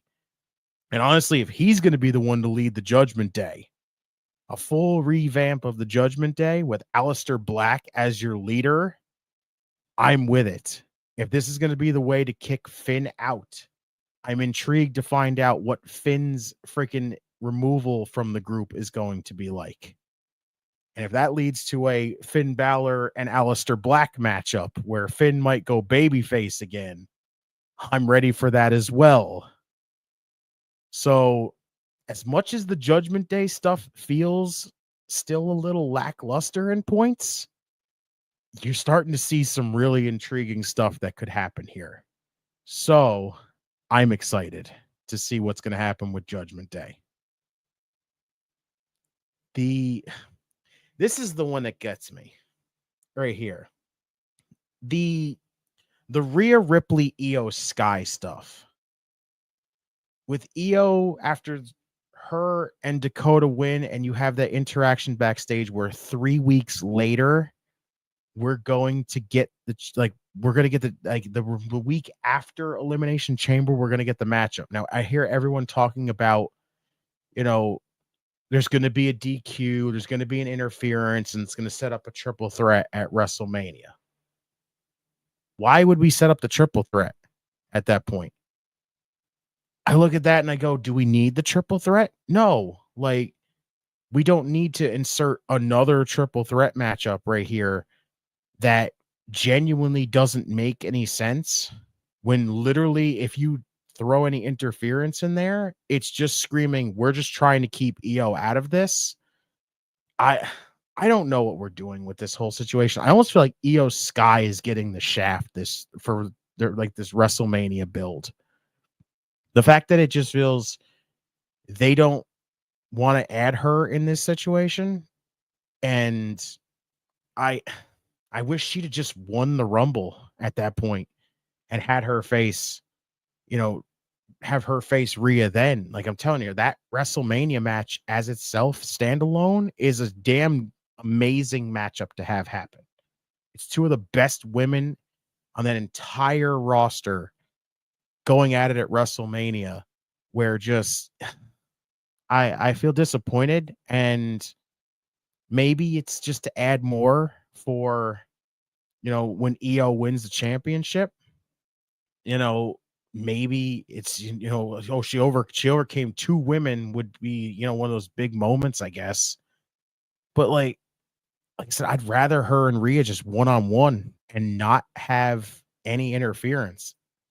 Stephen Meredith says, I agree. It feels like every time WWE can push Io, they only want to shaft her. She's excellent in the ring and yet don't get the respect she should be getting. Exactly. I don't know why they don't. They're almost afraid to commit to Io Sky. You gave Liv Morgan the chance, and she had a damn good run, honestly. I'll say it flat out. Maybe people aren't going to agree with it. You know what? Like I said, I enjoyed her world championship run. Do I think they overdid her and Rhea Ripley a lot? Yes. But I think she had a fantastic run. It was nice, and it was a pretty damn good length. Like, she had, like I said, she was the MVP of 2024 when it came to the women. Full on. So I'm happy for her doing that. But just, I don't like the thought of the trip of an interference and a triple threat and waiting this long to do this matchup. So it's going to be interesting to see what's going to happen there. Yeah. Seeing that we got Penta and Pete Dunne next week, fantastic. As you said, AJ Styles and Dominic Mysterio one-on-one. It should be really good. And honestly, the Punk Logan Paul segment wasn't really all that. Like, this felt very paint by numbers for CM Punk when it came to promo wise. And then Logan Paul's was just kind of bad, honestly. I didn't enjoy Logan's promo. It felt very just like he was trying to be like, hey, I can hang on the stick with CM Punk. And I'm like, maybe you can't, dude, because that really did nothing. You didn't really throw any sick disses at him. Nothing. You just kind of like came out there, said, I'm going to face Rey Mysterio and I'm going in the chamber. And that was it. And I'm like, wow, for Logan Paul, as much as I don't like the guy, I think the wrestler version of himself is fantastic, but like this promo wise for him was weak. But I enjoyed his matchup with Rey. I really do. Logan Paul, though, he needs to slow down a little bit because he feels too fast paced for himself sometimes. Because you could see it in this matchup. He was going way too fast at situations where Ray was trying to do stuff, was getting ready to do something, and then Logan would be like 3 steps ahead of himself to where it would stop the momentum, and then they'd start again, and then they'd stop the momentum, and I'd go, Logan, you need to slow down and let Ray get into position, do his things, and then you do yours. Like, it just felt off for the most part, but after that, the two of them together just freaking flowed perfectly, I felt like, to me. And Yes. Again, Logan being in the Elimination Chamber, I don't mind it. I think it's going to be crazy because I still honestly believe he's going to cost John Cena this chamber. I really, really do. I think we're getting Cena and Paul at WrestleMania. I think that's going to be the case. Cena needs to fulfill that one singles win that he has not gotten in over 3,000 days, and him beating Logan Paul is a perfect way to do it, I think. And hell, even if it wants to be the situation where, hell, Logan Paul could beat John Cena and that story continues of, hey, I haven't got my first win in over 4,000 days kind of situation, then let's do it. Let Cena continue to tell his stories that he's telling right now. Oh, I'm going for 17. Oh, I'm going for my first win in over 3,000 days. Oh, maybe eventually I could turn myself to go for the Intercontinental title, go for the Grand Slam. Cena's got some stories to tell here, and he's got some stuff that he needs to do. Logan Paul's a good start, in my honest opinion. So I'm ready for it. I agree with that. Overall, I thought Raw was I don't think it was better than last week. It was kind of around the same state as last week, I should say. Like, it was a very, very, very, it was a good show. It just overall was very, you could start to see like the momentum for these Netflix shows are kind of slowing down a little bit, but they're still very good in like sections of it. So it's not a disappointing show. So good on Monday Night Raw. Agreed. Absolutely agree. And, shout out to, of course, our homeboy right there, our brother right there. Honestly, I'm a smarter wrestling fan. Listening to you guys and being on the chat. Shout out to everybody in the chat. We shout out to you, Judge, man. We love you, man. Street saying, look for you. See, Street saying, I'm looking forward to. Yep, me too. I'm actually excited for that. Street saying on the line for that. And Wrestle Luis is saying, I know this is not really discussed a lot, but maybe we could also preview the Juggalo weekend since this will be. Yes, we are going to get into it. That is dope. That is dope. The injury to JD kind of screwed things up. It kind of did, but I mean, what can we say? I'm pretty sure they can keep that story going while they wait for JD to come back. Oh yeah. And Meredith said, I agree. I feel like every time WWE push EO, the only one that you appreciate is accented in the ring. Yet they don't get. Yes, I'm like how you said it. Yeah, I absolutely agree. I agree. 3 weeks EO versus Rhea. We won't be surprised if Charlotte will attack in Rhea, where screwing EO. Charlotte versus Rhea Mania. Don't say that. Oh no, my Steven. God! I saw people saying that Liv is going to be the one to cost him, and I go, why? Liv has moved on from fucking Rhea Ripley, so why would she cost her the match? No, we don't want that. No. It's just, I don't know. I don't want Rhea and Charlotte again, and I just want EO one-on-one with Rhea Ripley, and that's it. And then there you go. Then you have Meredith saying, when Logan Paul came into the WWE, would have been put him in NXT, to be honest. He needs to work on his ring work. His in-ring work is not as bad. No, I feel that they helped him a lot tremendously to do something. But I get it. To have a consistent story, then I wouldn't mind that. Then I disagree with that. Cena pins Paul and Paul snaps. Okay, there you go. See how Steven said. Like, it works.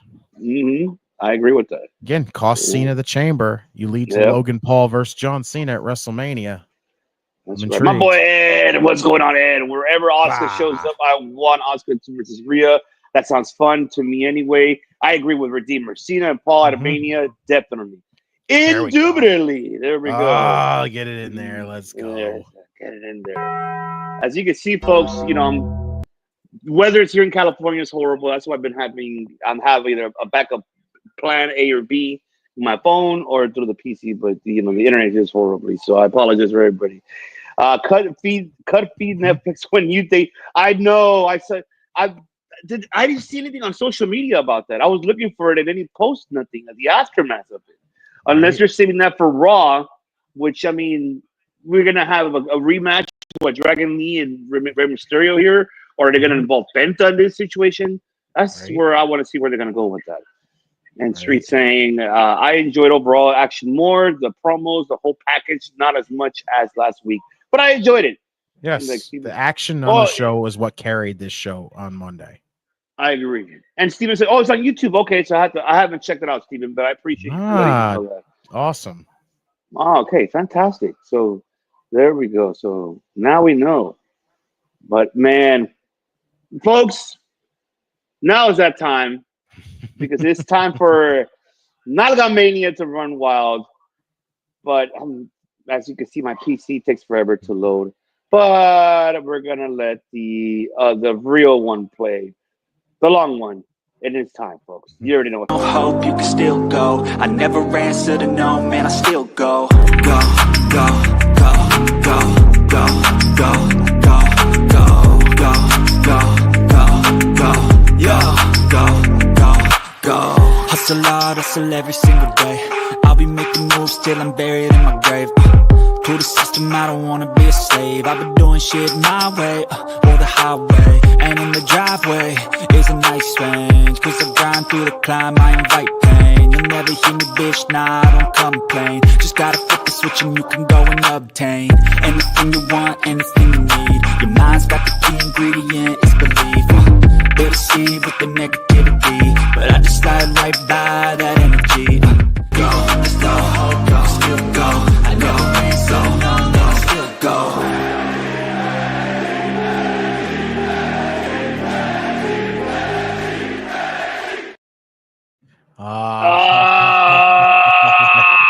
Love that intro. This is your show, host. So you break it down. What the hell happened? We're on the road to Vengeance Day. Oh, man. My God. Break it down. I mean, before you do, I mean, I have to play this for you, and I have to play it. Because did we see any of this? Oh, yeah. Did we see that at least? I wish we did, man. So I would tell you, I'll flat out say it. After seeing this show on Tuesday, if you're not excited for Vengeance Day, then you need to rewatch this show and tell me if you enjoyed it or not. Because first off, last week when it came down to it, and the ending especially when it came down to it, I got excited for Vengeance Day. The building so far to Vengeance Day has been fantastic. This show got me even more excited. Like, this was your final stretch before the show, and I think they nailed it with this show. Like, your first matchup is Bayley and Cora Jade. I thought the two of them together, very good. I enjoy it. Like, I've been very patchy when it comes to Cora Jade. Like, I'm still not big on the whole how she just seems to always be around Roxanne and then turns on her and then just basically goes from there. And I go, how many times are you going to do this before I just go, like, can you fucking stop? Like, we know it's coming at this point, so why would you keep doing it? But overall, just seeing Roxanne come out to Bayley's hugger gimmick and to the music, oh my God, tell me that wasn't amazing. That was fucking gnarly. I was like, yes, I love it.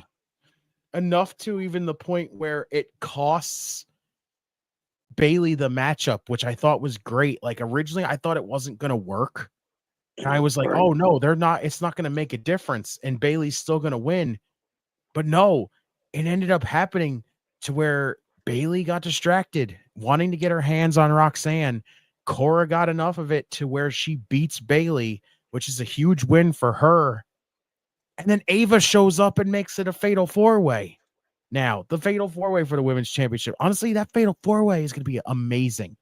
Julia, Bailey, Roxanne, and Cora Jade. I think that matchup might steal the show if they wanted to. Those 4 women are going to do an amazing job on Saturday night, which I cannot wait to see that. 1000%. I loved these little things with Sol Ruka and Zarya. I don't know what it is about that pairing. I told you. I told you. What did I tell you last week? Oh, we should go surfing. Surfing. Thing. What I told you. It's gonna be that thing, isn't it? I can't wait. You. Okay, but remember, did you see the promo? Did you see how she told her about surfing? What I fucking knew it. That's why I was like, my. Everybody in NXT is listening to the show. Confirmed. That is it. Okay. Oh my god. NXT literally does the same thing about freaking Zarya and Sol Ruka talking about surfing to the extent of that, and then they show it on when they talk about it here on this show. We fucking promote that freaking Shotzi and Tatum and Gigi are the Powerpuff Girls, and then they make themselves a fucking faction called Chemical X. They're listening to us, everybody. Yes, they are. That's how you know they're listening to the show. That's how you know they watch Tuesdays. They fucking see Thursday. They see every day. They're like, oh, shit.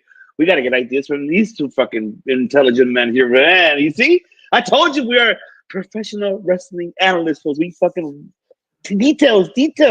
And it's already happening. Oh, my God. Oh, my God.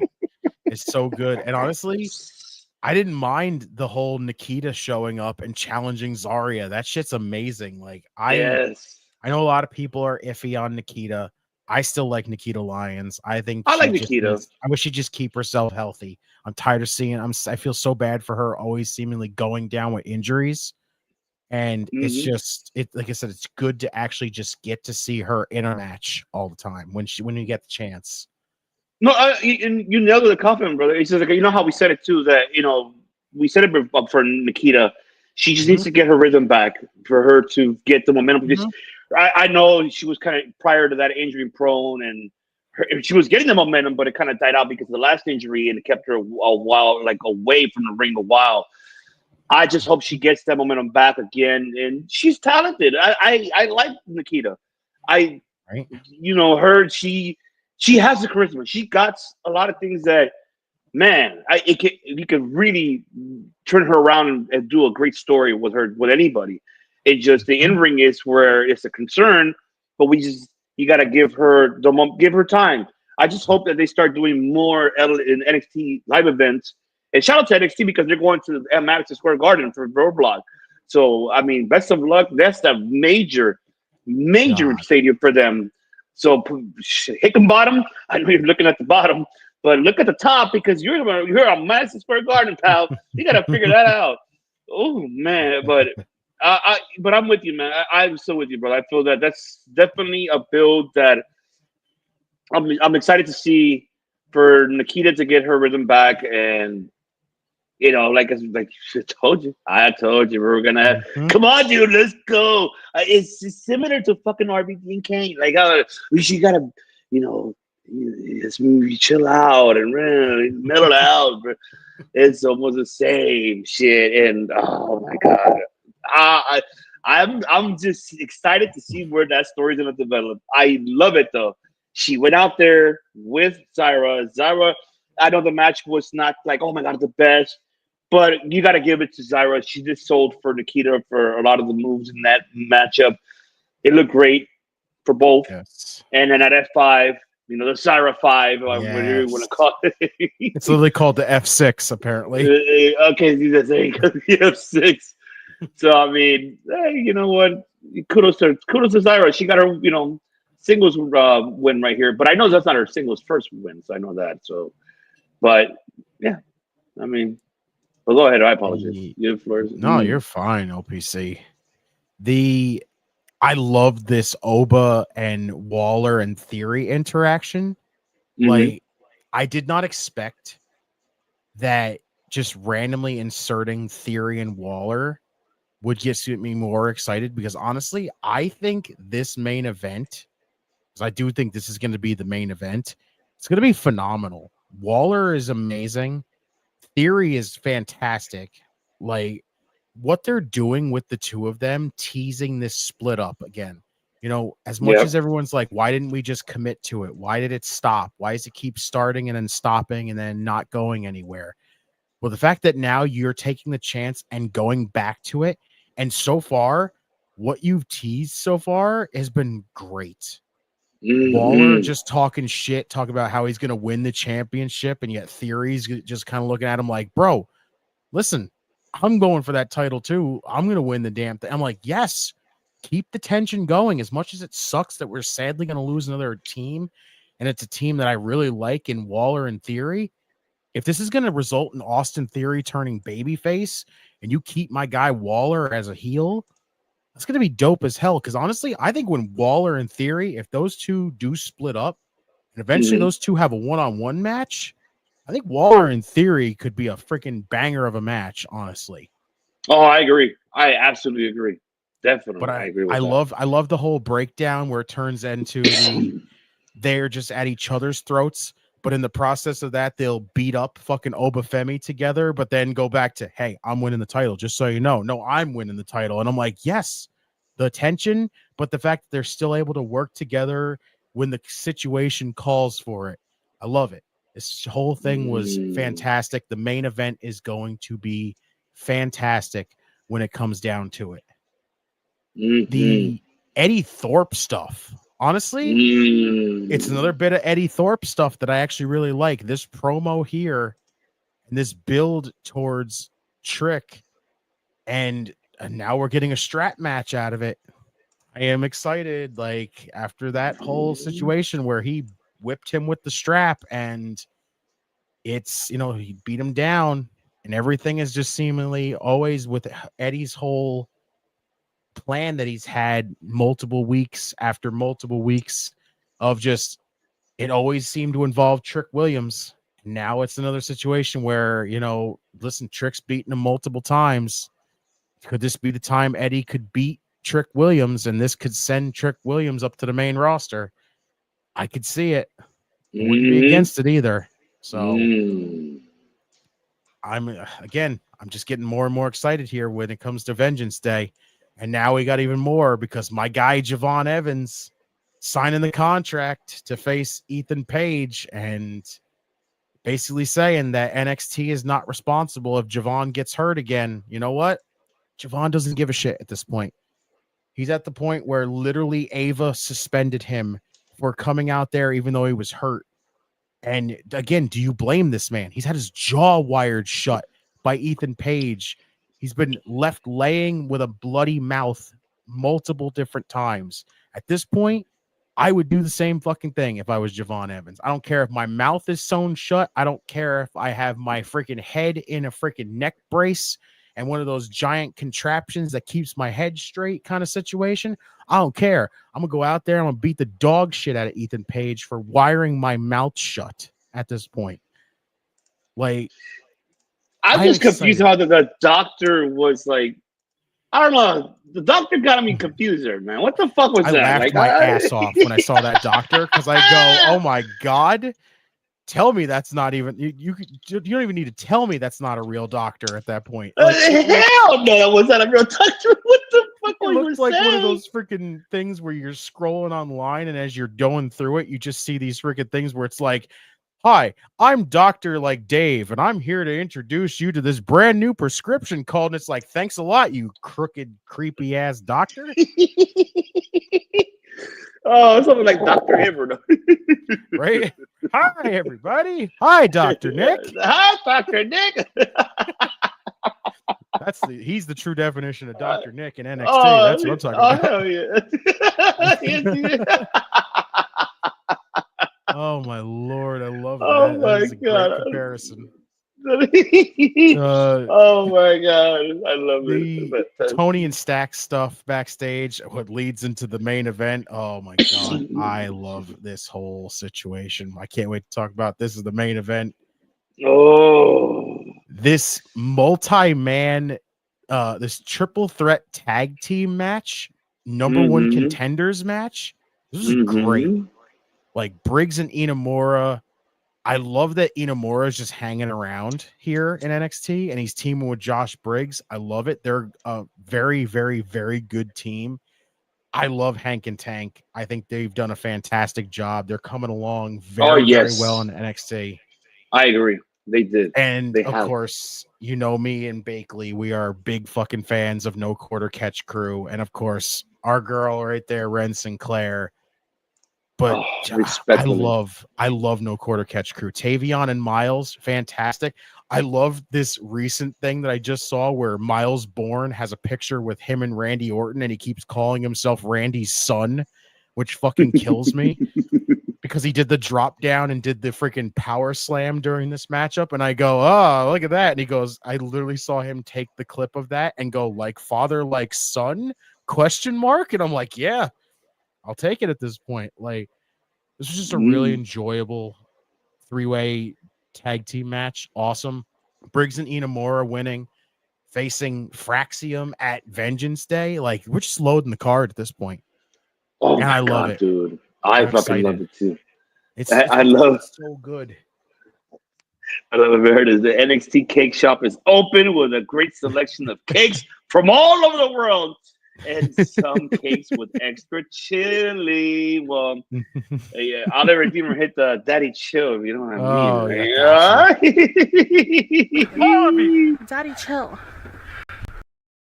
That's right. That's right. You gotta just chill out. That's right. Let's see. We gotta see. We saw Steph with Julia. I know. I love that. I know. We didn't have her in ring, so it's not the same. The reverse face ride. Yes, I know. Is that what it's called? That's what he calls it. That's pretty much what it is.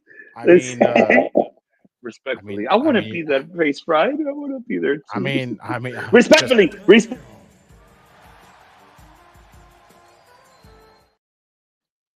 That's right. You must be this tall to ride the ride. You know what? I'm in. Yeah. It's amazing. Say Roxanne like Justin like Lady's funny. Roxanne. Roxanne. NXT's been putting on good shows. If H ever gets fired or he steps down, HBK needs to replace him. True. Oh man. True.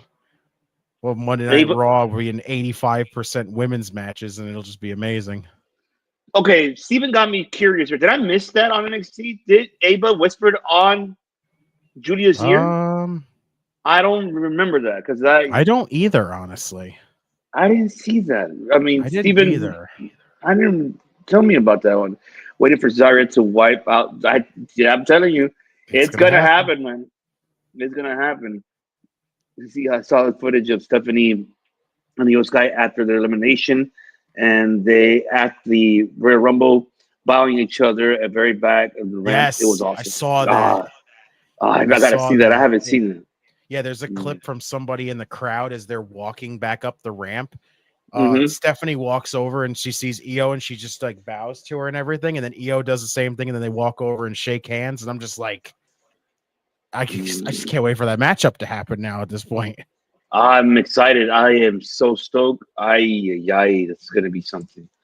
Oh man, Lord, NXT, just keep cooking. HBK, see you. I like her splits, camel clutch. Oh, that was Nikita doing that shit. That was amazing. I know, that was amazing. I remember that. Let's see. It's Steven saying Nikita is not doing any splits because of her knees. I will see. Poor Nikita. Put the women's in a fatal four-way in the main event. They deserve it. I mean, yeah, you'll probably be right. I mean, I wouldn't be against it in the main event. Oh, yeah. Waller's a better heel first, then send him to Evolve. Oh, my boy, Waller. Let's go. Shouts to you, War Hero. Let's see. Eddie's back going to get red matching his hair. I mean, yes. Really a toss-up. Ethan versus Siobhan. I wait until we get to the predictions. That's gonna be a tough one. But like how Redeemer said, it's not over with NXT, man. This just has been, it's been consistently great. I love it. I can't wait till we get into the predictions. It's like Dr. Phil medically cleared Javon. Just kidding. Where's our Johnny Cochran of podcasting? But he's still on vacation, folks. He'll be back soon.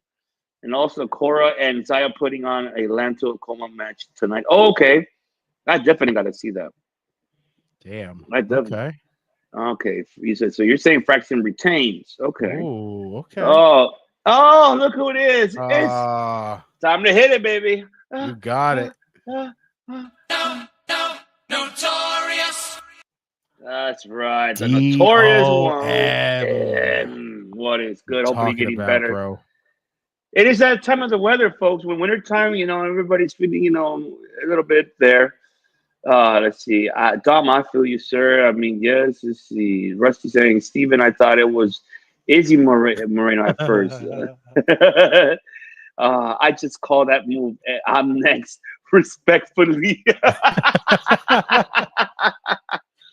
Just for everybody, one more time. Why not? Just one more time.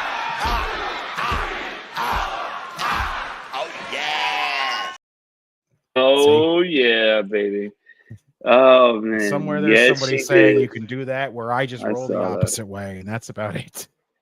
No, man. It's the what Edward said. He said, I was the person in that clip you played just now, Ava, the one that says, y'all need to chill. Oh, I love it. Daddy, chill. Oh my God! Now I know we're talking about Steven. No shit. Oh man. Oh Jesus. Oh, that's right. She did. That's right. I forgot about that. I actually remember now. I remember. Okay, so that's what it was. Okay. And hopefully Notorious and the Queen with their Queen Psycho get better, man. I'm telling you, it's just weather, folks. It has everybody going, unfortunately. Let's see. Ava whispered to me, yep. Okay, so that's what it was. Okay, Meredith is saying here. They're also Stephen wishing luck to Julia and saying to Julia that after she wins the North American title, there's only be one place left to go. Yep, she did say that. And that's when we saw Rich Holland pass by them after that. So definitely. Could they be teasing a title for title at Stand and Deliver? Ooh, I like that. Oh, yay. Oh, man. I got to. You got to do it. You got to do it. There we go. Fucking Nettie Mania running wild. Oh my God. Always. Oh my God. And see, we'll get to see that move this weekend with Stephanie beat Fallon Henry. Oh man. I'm stoked too. This is gonna be a jam-packed freaking weekend for Valentine's Day weekend, folks. God. I'm excited. Hopefully you guys are excited as well. But man, let's see. Title for title will be dope. Hell yeah, it would be dope. Yeah. I am so with that. That's so on, Meredith. I am so on with that. Definitely. Great. Oh man. But yes, go ahead, Redeemer. So you talk about the main event before we talk about the biggest surprise, but we'll save that for last. But go ahead. Of course, all right. So the Heritage Cup match I enjoyed. I like this whole Lexis King changed the rules to one pinfall now, to one thing, like one pinfall to a finish. I love it because honestly, though I still feel like the one issue when it came down to the Heritage Cup, as cool as it was, I get it. I understand what everybody was talking, like what the rules always were, how it was, 6 3-minute rounds, best 2 out of 3 kind of situation. I get that. Makes sense. I look at it and I go, honestly, it flows better with one fall to a finish.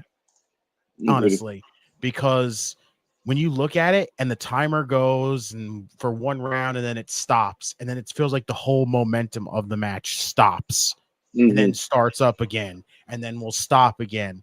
This right here is one fluent match. You're doing this from start to finish. Honestly, Lexis King did the smartest move he could have done by doing that and changing the rules on this. But him and JDC did a very, very good matchup, honestly. I enjoyed it. Yeah. JDC did it. Honestly, I felt JDC sold a lot for Lexis King. You guys actually made him look great in the matchup. He really He did. really did. He really did. I give him props. Like again, Fandango, we get it. It ended up just kind of resulting in basically a comedy character in the long run. Like that's what was the ending thing there. But like him going to TNA, basically combining all his names together and just being called freaking JDC, Johnny Dango Curtis. Honestly, I think it's fucking cool. I love that he's with the system. I love that he used the system entrance when he came out. That was amazing. Like, it's just, it was really, really good. Like Lexus, honestly, this whole being, like listening to William Regal finally and starting to use underhanded tactics to win, it's gonna work for him in the long run, and I love that. And eventually, if he starts showing, maybe starts showing some stages of his dad a little bit, where he starts to become slightly loose cannon, I think it would be fun as hell to see that. Winning by any means necessary, but he's also kind of unhinged at the same time. That's a hell of a combo right there. So I like that. I never thought about it that way, but man, use what you have to do to keep the Heritage Cup. Exactly. I am with that. Who said that in the chat? Let me see. I'm gonna pull it up because I'm on my phone here, so you know what help me. My apologies. Need to get rid of the Heritage Cup trophy. Not digging it. I mean, now they changed the rules, so it's better. Yeah, I think. Yeah, I like that they changed the rules. I am so with you. You nailed it on the park on that one for sure. But like, I totally agree with that. They really should go that route for sure. I mean, man, I don't know, man. I'm just so happy for Lexus King.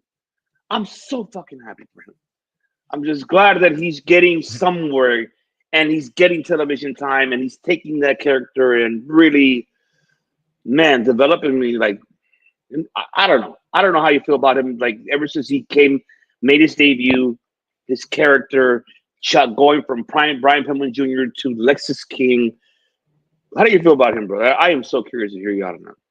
I like Lexus King.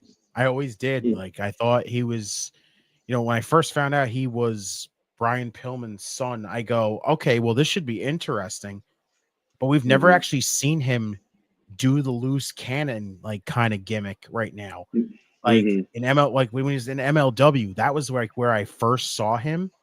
And I go, he's damn good. Like, when he was in the Hart Dynasty with Teddy Hart and, good old DH or Harry Smith, whichever one you want to call him. Thought it was a cool idea to add him there because literally at the time, I think about when Pillman joined the Hart Foundation in like the 90s. I thought that was fucking cool. And I look at this and I go, that's a great pairing right there. And I really like Brian Pillman. Then when he went to AEW, I'm like, okay, this should be interesting to see what he's going to do in AEW. And then he did the Varsity Blondes with Griff Garrison, and I kind of look at it and go, well, that's interesting too, because that's kind of a take on Pillman and Austin, kind of almost. So I don't hate that either. But then that sadly went nowhere, and now he's here on his own, doing his own thing. And right now, just him finally accepting William Regal's like lessons and using whatever way he can to keep that Heritage Cup. I think it works. I think it's gonna work. And like I said, eventually he can get to the point where he can get a loose cannon kind of side to him as well. Like the fact that he's willing to do whatever it takes to win. Like, imagine if he starts doing some shit that even we didn't expect him to do, like something you've never seen before to win matches. Like, he starts just using, like illegal weapons that should not be, like, we didn't even think we'd see a man use to win matches. Like, he just starts getting unhinged, but he's still going, I have to keep the Heritage Cup. I have to do it. What if that's your way to get him unhinged? The Heritage Cup, he keeps having these matches where he comes this close to almost losing it, but it's starting to break him where it's like, I can't keep doing this. I can't keep letting these people get this close to taking the Heritage Cup. And he starts snapping. Like, I would be so on board with just an unhinged Brian Pillman Jr. kind of shit with freaking Lexus King. It would be great to see. It could actually bring some spice and some really big interest to the Heritage Cup. So I like they that. go on board with that. So keep doing what you're doing, Lexus. Make it work. Oh yeah, he is making it work, and I'm actually happy for him. He's really, really making it work. And man, We got to talk about it though. First off, is that time to hit it? I will. First, I have to do this though. The Hearst. Let me just talk quick about the Zarya Sol Ruka and Nikita Lyons stuff. I enjoyed it. Like I said, we've been talking about it. The whole stuff of just having Zarya be like buddy with Sol. Sol's gonna be like, you should come surfing with me, kind of situation. Like, if she can kind of start breaking into Zarya to the part where then eventually Zarya just says, fuck this, I ain't dealing with this no more. Like, Zarya as a heel and just full on just dominant threat in the women's division would be amazing. So whatever this story has in store, I'm excited to find out. Oh yeah, but I'm excited too. We've got to talk about the fucking exciting moment here. Let's fucking go. My boy. Nettie. It's Nettie time. It's Nettie time. We got to. Get it. Oh, yes. Ricky Starks in NXT. Oh my God. Thank God. I am excited now. Oh, Tony, I said it Tuesday night, and I will continuously say it again. Tony, you fucked up. You absolutely fucked up. I need to get that clip. That audio clip. You fucked up. You fucked up. You did such a great job with Ricky in the early stages, but after that, you fucked up. How did you let this man fucking sit there and do nothing? How did you let that happen? How did you think holding that man behind the scenes was a smart idea? I don't get it either. I don't get it either. Free. The cuffs have been taken off. The man is free. Ricky Starks is in NXT and it's over. That's it. Ricky is going to kill it. That man's a fucking star, and it's going to be even a bigger star with this what should be a fantastic run in NXT. I cannot wait. I know everybody's worried because they didn't say his name. They didn't say anything. You know what? At this point, I don't think I give a shit. It's Ricky Starks. I don't give a damn what it is. I don't care if he goes by Ricky Starks. I don't care if they give him a new name. We know who he is. It's the LA Knight situation. As much as we know him as Eli Drake, we now know him as LA Knight. We fucking love him no matter what. At this point, if we love Ricky that damn much, we don't give a damn what his name is. We know who he is. We fucking back that man to hell and high water, and I don't give a damn what we do as long as Ricky Starks fucking succeeds and gets to rub it in Tony Khan's face in the long run. That man fucked up. My God, it's like, man, you're preaching the words, man, because it's. Oh my God, he's fucking here. Yes, yes. Oh my! It was kind of obvious. Obviously, of course, we kind of knew that he was going to head over there. I mean, it was just finding the perfect time for him to do it. So that was the only thing. Is really knowing, okay, when this is the right time. And of course, according to our OGK, he's the seltzer for us. It seems like, I guess he doesn't have a 90-day clause. However, though, if we all paid attention to it. It didn't mention his name at all. We know who he is. You know who it is. Like, we don't know yet if he officially owns the name. I mean, of what I remember, he owns the full name Ricky Starks because from NWA. Unless he signed over his trademark to Tony Khan. So we don't know that as of yet, ladies and gentlemen. That's one thing we don't know. We're going to find out till further notice.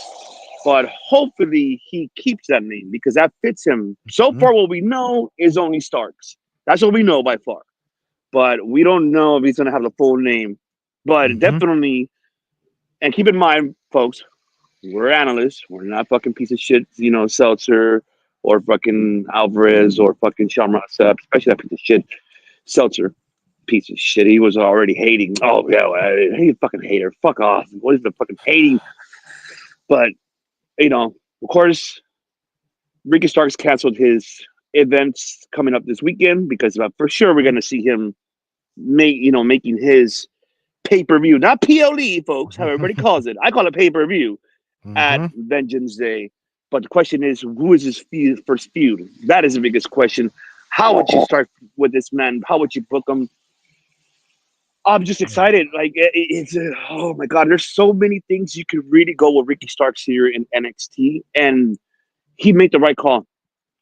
I'm glad that he came to, NXT just like he did. I felt that Ethan Page did the same, and look what it got. Look where it got Ethan Page. And I'm a big fan of Ethan Page. I love Ethan Page. He really built his character and how he started, how he really reinvented himself and really developed himself tremendously great, in great shape, great character. He took it and he ran with it, and it's amazing. And I can feel the Ricky Starks do the same thing. But it's just questioning here is like, what do you do with him here now? How would you book him in this case, Redeemer? How would you book him in an NXT now, his first feud? Honestly, I'd get him in the North American title scene as soon as fucking possible. 1000%. Like, know who eventually takes the title off of Tony. Like, honestly, I do think it's Shawn Spears. But at that point, if Ricky can be the one to eventually topple Shawn Spears, like he goes through the family, this new family that Tony had or that Shawn Spears has, and then Ricky wins the North American Championship, that kid's gonna go on a fucking tear with that title right now. And then eventually, after that run, and he can get himself up there to the NXT Championship, even if he doesn't stay in there for that long to get to the NXT title. But if you do keep him in NXT for a bit, and then get him in there with Oba Femi for the freaking NXT title, you can't tell me that Ricky Starks and Oba Femi isn't gonna fucking slap as a matchup. That's just gonna be insane. Oh, I cannot wait to see that matchup. It's gonna be so, oh my god. There's so much you could do with Ricky Starks, and it's like, I'm curious if he's gonna have the same theme song, is he gonna keep it? I'm curious what they're gonna do, or they're gonna make a remix towards it. Right. Like, I'm excited for Ricky Starks of what is he gonna do in NXT, and he's really he could be a I don't know how you feel. I mean, for me, I feel he could be a face or a heel. He could be like the mid-man. I don't care. The guy has the charisma. He has the in-ring abilities. This man could really help people in the roster of NXT to develop their promos. This guy could lead the promo class 101 for the new upcoming and helping develop those promos. And I see that happening. And him doing that, oh my God, it's going to be amazing. I think he's going to, him and Ethan Page as the teachers of how to do a promo. And don't be wrong, they're still learning themselves too. And I'm not saying that they're the master, but of what they have done as an independent, talent in the independent circuit, in what they did in TNA as well, and NWA, they can really help. They can help the ID roster. They can really do that. There's so much they could do, man. I'm so stoked. I'm excited. Congratulations for him to signing with NXT. Right. I am just so happy with there's so much. But North American Championship, that's a huge step. But I don't mind it because it's kind of the same how Ethan, right? Because it was the same thing when he came in. Right. Was it like was it 2 weeks after or a week after he won the belt, triple threat? And I don't mind that. Honestly, I don't. Oh my God, that's gonna be. Meredith says, "Could you imagine the promo battle of Trick versus Ricky Starks?" Oh my God. Oh, that's a promo battle. Oh my God. Ricky changes his name, and we get Ricky and Zoe Stark. Ed says, I just love the fact that we get to see people going from one promotion and debuting for another, kind of like the 90s. Competition, no matter the caliber, is a good thing. Exactly. I agree 100%, Ed. You are the man. That's what we love, Ed, man. Yes. Love it. Ed, we need to have you on the show, man. I want you to come on We should have you on one time, brother. To just get your, Real. let me know, message me or Redeemer, directly, and we'll make the magic happen, man. We'd love to. Oh my God, but I'm so. Oh, it's just Nettie fucking. Oh, Ricky Starks is here. NXT. Devil NXT, baby. Oh Best man, fucking brand out there right now.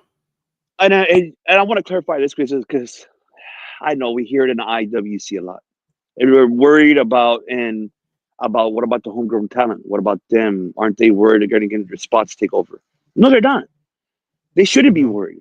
If anything, they're getting help from veterans that are, hey, I'm here to help. I'm not here to take your spotlight. If anything, why do you think, they created what you're starting, Wednesdays? Even though it's meant for ID to evolve, I understand that. But down the line, we're gonna see what they're gonna do. They're gonna input, hopefully, more seeing them on main event. Hopefully, we can see them creating, another show for them to do. Exactly. And if they can really do that, it's so much that they can really, really help develop that roster and get it to where it needs to be. Because now we can literally say, and I don't want to compare them to them because it's obviously is a way different era. I would say this is like a rebirth of Ring of Honor for me. It feels like that to me. You get me? Like a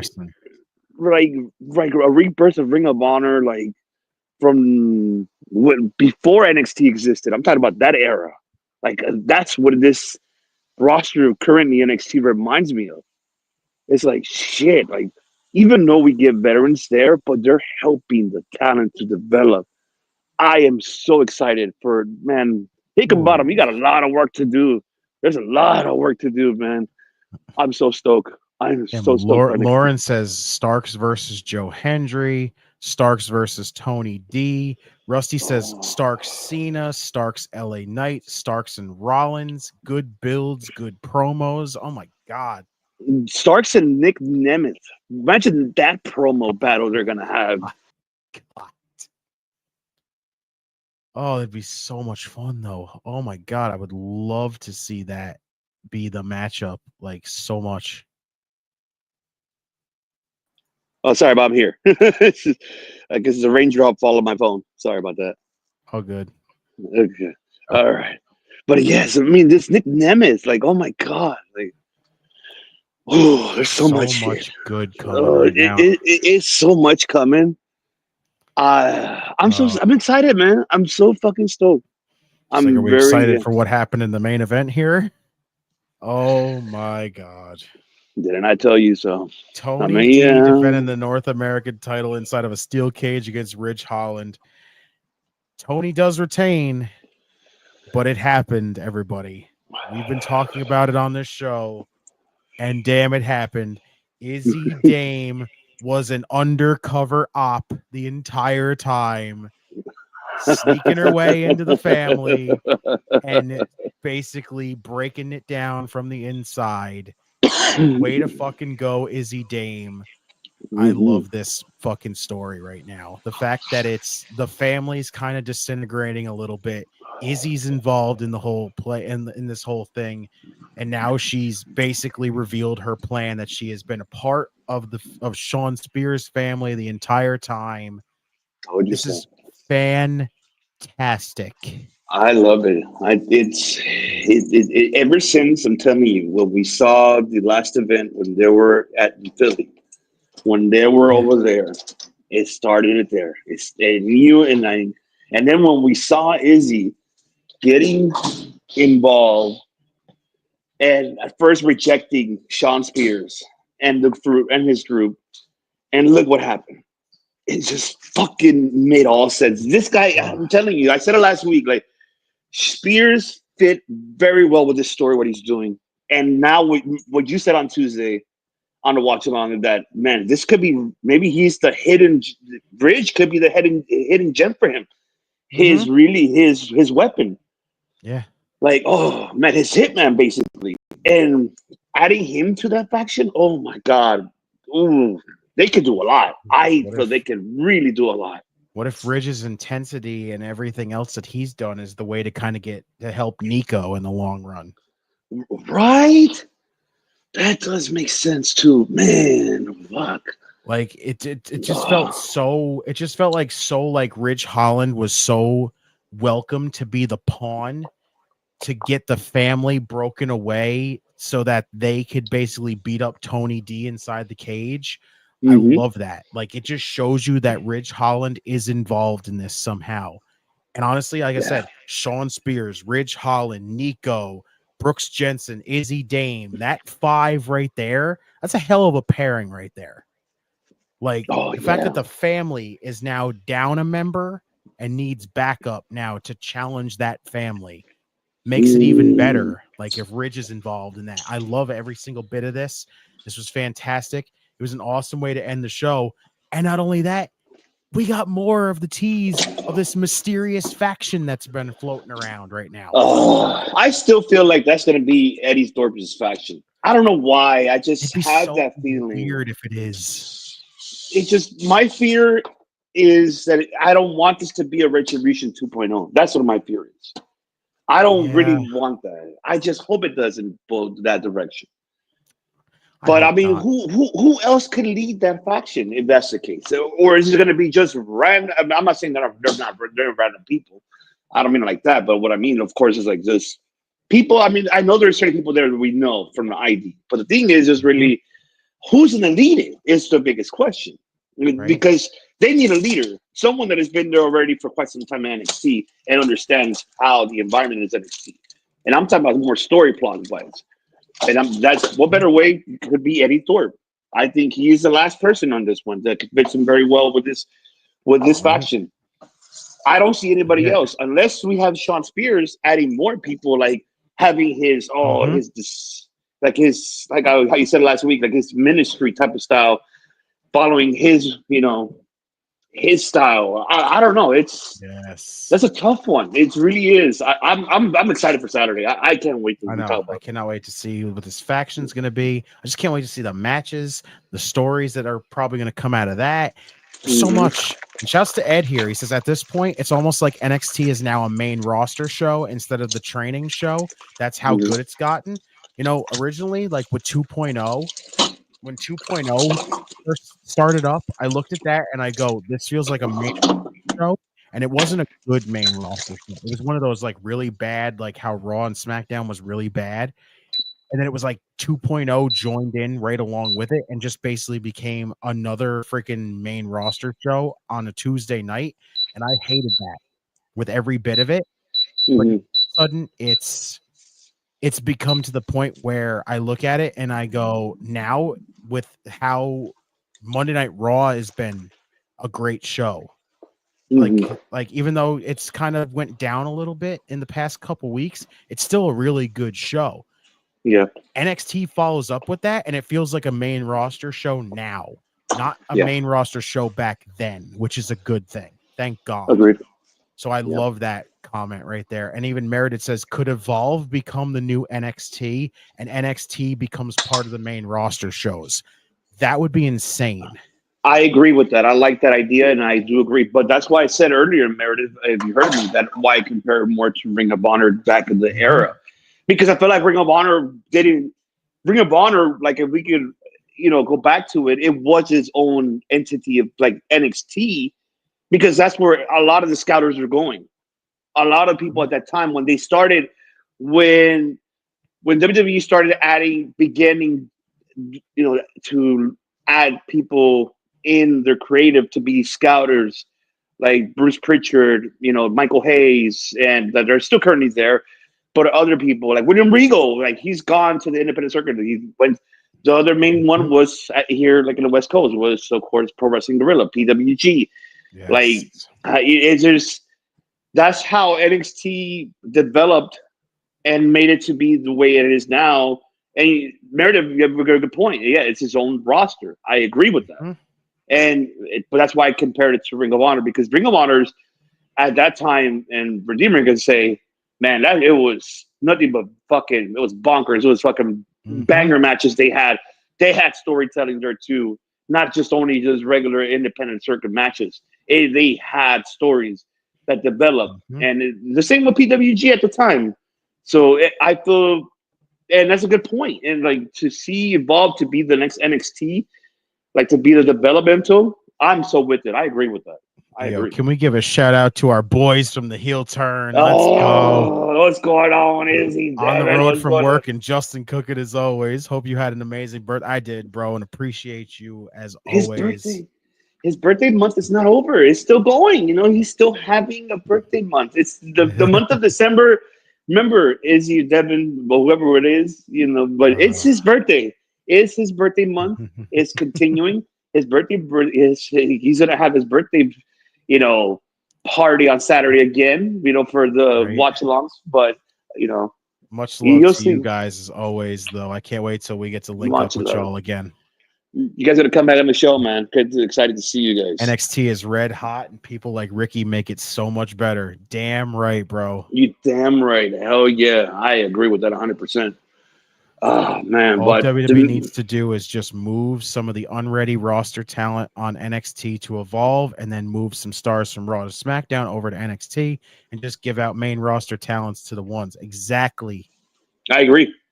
I agree with that. 100%. Oh, yeah. To the ones who have made it on NXT. Exactly. I love that. I agree. I love that very, very, very much, Meredith. Nailed the just one whole like giant switches. You know, people on NXT that are ready to get called up go up to the main roster. People who are on the main roster that are kind of just floundering right now and not really doing much, switch them down to NXT. The people who are still getting ready to just even be on NXT, you put them in Evolve. Like, you got such a good cycle here for everybody. WWE can make this work. They could. I feel honestly, and I love SmackDown, but if they're not doing shit for the third hour, that last hour, they should have gave it to NXT. They should have been giving them that last hour. Legit. But I get it. At the same time, I get it because it's like you want to be anticipated to be tuning in the following week. So I kind of get why. Because then I wouldn't mind at least give CW. You're bullshit, CW. Give them at least 10 minutes extra. How the fuck did AEW get fucking? They get 10, 15 minutes extra on fucking HBO Max and on TNT and TBS. Give NXT at least 15 minutes extra to do the promos to benefit instead of rushing the main event.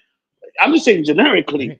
They just, oh man, it's a gamble to add a third hour to it. I don't. It is a gamble because we don't want it to be disappointment. We want it to be a great 2-hour show that gets us like, oh my god, I can't wait till next week. I gotta see next week. So it's a 50-50. I don't know if you feel the same, Puppy. I don't know if you feel the same. I mean, I agree with it. I do. I think it's just like I said, I like what Meredith just said. Basically, just cycle through the roster and be like, okay, well, you're not really doing much here. Let's put you here. Let's take these people in NXT that are ready to get called up. You go up here. You know, the people that aren't ready, that's what you got to evolve for. Like, I love all of that whole comment right there. That was just fantastic. The way Meredith put that. And just Ed says, speaking of birthdays, mine is tomorrow. So I may not be in the chat tomorrow night, but I'll try. Hey, if you aren't, we completely understand. And I hope you enjoy your birthday, bro. That's right. Happy early birthday, Ed, man. Enjoy that Valentine's weekend with you and the missus and the family. Enjoy your birthday weekend. Have fun. If you're don't be drinking and driving. Take a Uber. Be careful. Be safe. I know those margaritas kicks in, hermano. So just be safe. Big shouts to the chef right there. Oh, the chef. What's going on, chef? Had a ball on World Elite. Even better, NXT. I was doing so good. Their stars should co-main event Mania, not only Raw or SmackDown. Damn. That's what I'm talking about. That's what I'm talking about, baby. Meredith says CW sucks, to be honest. They don't give any consideration. They seem too eager to just go to the news. CW need to realize that NXT is a big draw for them, so treat them with respect. I mean, that's right. Preach it, Meredith. Preach the word, because that I is would so love true. that if they did give them overrun, but you know that they just it's the same thing unlike how it was with SmackDown on Fox. They didn't give them any leeway. They just freaking got to 10 o'clock and went right to there. Hell, they even cut it 3 minutes early multiple times. So, right. Unfortunate. So But all NXT right. got lucky because they can basically just get to 10 o'clock and then cut it at that point. So, but I miss when they had the leeway and they had the extra, run over time. But I still think NXT is killing it, and I love it. So I'm happy. Hell yeah. I'm excited for Saturday. All right. It's this. I think. Well, before we get into that, I think we got to hit that Melissa. I love it because yes, let's do it for the queen. For the queen right here. That's right. Wonderful. I love it. That's right. We do love it. But you know what time it is, folks. It's that time. Take it away, Redeemer. Hit it. It is. Oh, you know what it is. It is. It's time! It's time! It's Vader! That's right. Dynamite, folks. That is right. It happened 24 hours ago. That was also the road to Grand Slam in Australia. We did had a great, I wouldn't say it was the best, but it was something that I think Tony Khan is listening to us for sure, because there's certain things that he's doing here that has me, all right, I see you now. I think you're hearing us our digression and hearing us our bullshit, because you are bullshit, Tony Khan. But I'm seeing what you're doing here, especially a lot of things intrigue me here. One thing I would say, you know what, before we do, let me just put the damn layout here. All right, there we go. So let's go ahead and put that over. There we go.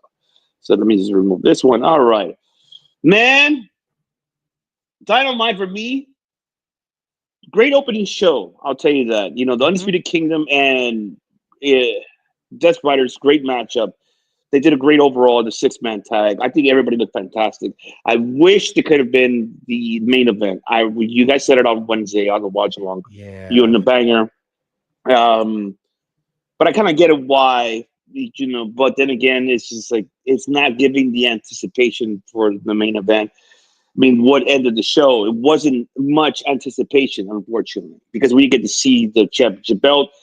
What the hell were you hitting, Copeland? Because it's like, it was not. You should have just been opening. I did see that. Yes, I know you guys took away from Marina Shafir from the handcuffs, all of that, blah blah. See that? Okay, but I'll tell you one story that I'm seeing it, and let's see. Looking at the calendar, one story that we're seeing, and they got 2 weeks to build, 3 weeks technically to build this. And that is MJF and Adam Hangman Page. We did see it, 2 weeks ago, right? Was it 2 weeks ago when they first ran across from each other? They looked each other eye to eye, and then it was like, whatever. We saw what he did to Dustin Rhodes. Of course, it didn't end in no contest, whatever happened. It was, it was okay matchup. But we did see Hangman went up there and really they gonna battle it out. We did see prior to that the promo. Oh, what you have a crush on me or something? Like what?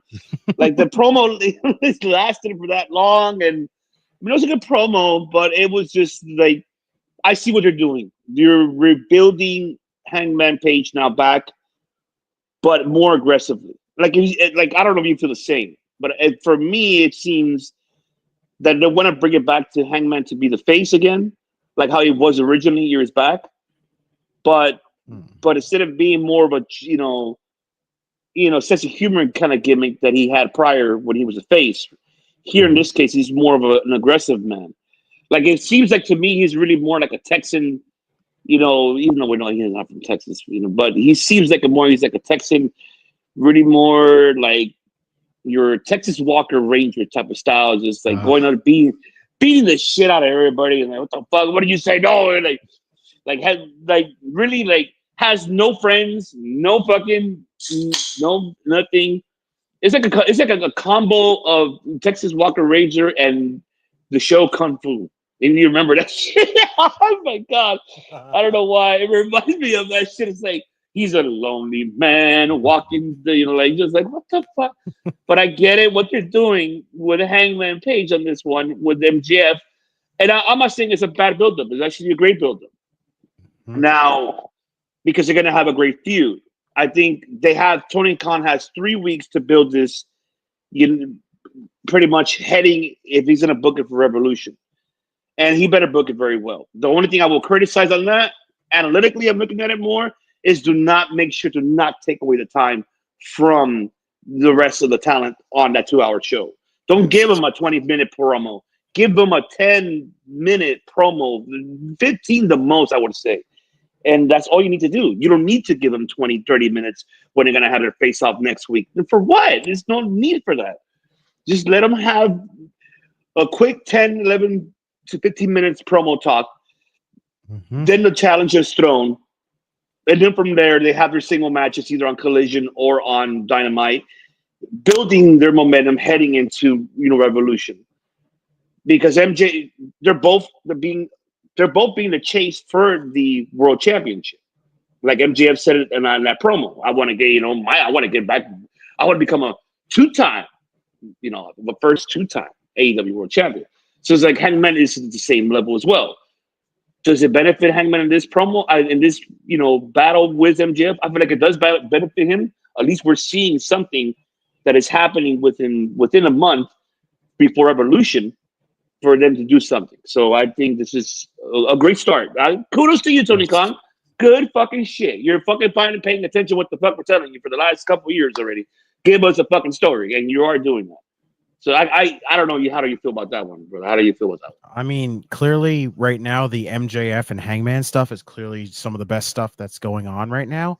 Like the fact that it's basically Hangman kind of coming to his senses finally.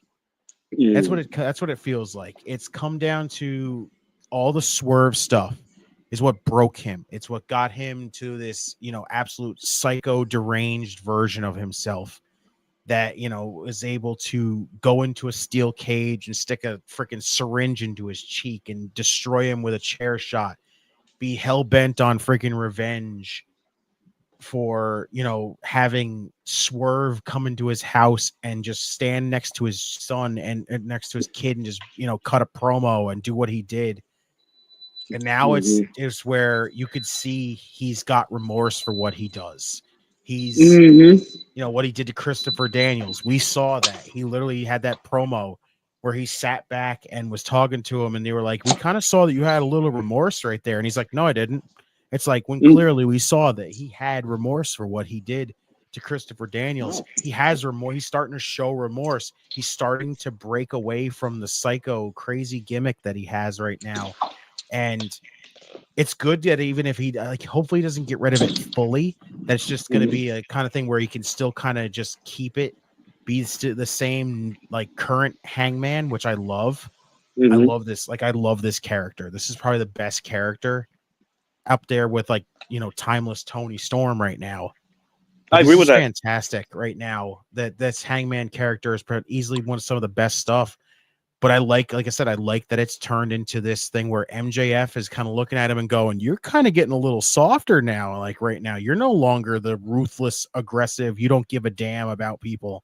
Hangman Page, you're starting to kind of mellow out a little bit. But it's like he can still show that aggression, especially when it comes down to MJF, which I love it because MJF's that kind of person. He's the kind of guy who you listen to him talk shit. He'll bring up stuff that's personal and everything else. And you look at him and go, MJF, shut your fucking mouth. All right. That's what I love about him. He knows how to get you pissed off and make you want the other guy to just beat the shit out of him. That's why MJF is fucking incredible. Always going to be where he knows how to just tug at those freaking moments to be like, bro, you're going to get your shit kicked in and you're not going to freaking be like, you can't freaking cover yourself now. And I love this whole situation. This, like I said, easily some of the best stuff up there with the timeless Tony Storm stuff, the Ricochet and Swerve stuff, which is fantastic in its own right. And just, it's easily enjoyable. I still maybe believe that honestly, as much as me and say TK, we're sitting back would talk and just say Darby was the one to take the title off of Moxley. At this point, I'd have Hangman do it. Have him beat Moxley for the championship, and then come back to this for the world championship. Honestly, I like that idea because you know what? Do you feel like maybe could be the momentum that they're trying to build them for All In? Could this be the case? Right. If that's the case, that's where it questions there. Right. Because it seems like it is. I mean, it Mhm. seems like they're heading that direction with him for All In since he's in Texas. And, we know his gimmick, like I mentioned earlier, he's not from there, but it's just really the way how he really introduced himself to the audiences. He's always been that way. And his lone wolf style has really developed him to be like, hell yeah, this is a Hangman. And it's true. And I said years back, what he's missing is that aggressiveness. And we're seeing that. And now that he has that here inputted and really being the middle guy to be, I don't know, I'm not a face or a heel. I'm just a lone wolf and beating the shit out of everybody. Then I love it, actually. And what better way to step over with MJF to be the one to put him over in the matchup, and especially on the promo, which they had 3 weeks to build that promo, to make it exciting, have the actual matches be anticipated of it. And I think it they could be probably maybe co-main event for Revolution, if anything. Oh I mean, they could really do that. Yeah, I think they could. Yeah, I do too. Like, it's basically not even like MJF hasn't changed anything. He's still been the same character, but Hangman's has basically gone out there and just transformed himself, but still he's come back. Like, it literally, as Chef said, really loving this kind of a redemption arc for Hangman. It is a redemption arc for Hangman. Yeah, I agree. And that's why, like, I call this Why the Resurrection, because it's like it's a redemption, but you're resurrecting yourself to become something better, is where I see it. And he literally let himself get too far gone to the point where he felt like he couldn't come back, but now he's starting to see the light. He's seeing that, he's got nobody behind him. He's got nobody with him. And even as just says, Hangman's song is Boulevard of Broken Dreams. Shout out Green Day. I mean, literally, it's literally shout out Green Day. Right? He literally is right now. He's literally walking alone right now. He's literally taking that lone wolf thing, which, God, I hope that doesn't lead to a Baron Corbin appearance on fucking Dynamite now. Oh, hell no. I hope NJF better not recruit him to be like, here, I need you to have him take out Hangman. I mean, don't get me wrong. I mean, Tekken stock is cool, but I don't think they'll use you very well. You don't want a Hangman to bury your ass. I mean, you already got buried by by Barnett, so you don't want that to happen here on AEW, for God's sakes. No. I mean, Hangman seeing the error of his ways right now, and that's the best thing about the story right now. And I like it because they're really focusing. That's a story that they're developing well, and with the when we were talking about earlier about the opening matchup, we did see Garcia, and of course, hey, my nipples make them hard, baby. They came out and they came in to save. I mean, we're seeing the anticipation. I mean, they come on, Tony Khan. This is now, you gotta give us Kyle O'Reilly, Daniel Garcia for that TNT title. If Garcia goes through each of one of them one by one, he's gonna have fucking banger matches, like in Collision. If it's not on Dynamite, he's gonna have it in Collision. It's gonna be fucking amazing. We talked about this on Collision. Yes, like, man, like, because if they're gonna have Adam Cole going after that TNT belt, I'm not saying it's a downfall for him, but I prefer more that the eyes be on Kyle O'Reilly. Yes. Let him get his momentum at Revolution and have him fight Garcia. Have Hangman be the first one, loses square and into a roll up. Roderick's next. He loses square, and then the last one, O'Reilly. This is his comeback. And, he came back from a serious injury. He was out for a long time. What better way to book O'Reilly to be the guy and be having the Undisputed Kingdom to be supportive cast right there behind him? Yes, you could do this. And maybe Kyle O'Reilly can win the belt at Revolution. And I think it's about that time that it's really to have focus on, you had it on Adam, you had it on Roderick. I think it's Kyle's turn to get his momentum. And even though I know it'll be a short title run for Garcia, but he won't be disappointed in this matchup because it won't hurt him losing. No. If anything, he's gonna put him over the way that he needs to be as a champion. We haven't seen that TNT belt be really prestigious as of late, besides in Collisions, but here and there, but it hasn't been consistent. You know, that's where I feel that Kyle is a perfect fit to be the last guy to do it, to beat Garcia at Revolution. If they're gonna start that feud within themselves, I would go with that. I don't know if you feel the For same. sure. No, I agree with that 1000%. Mm-hmm. And tell me, we said it on Saturday. Oh my God, we can't believe she did it, man. She did it, man.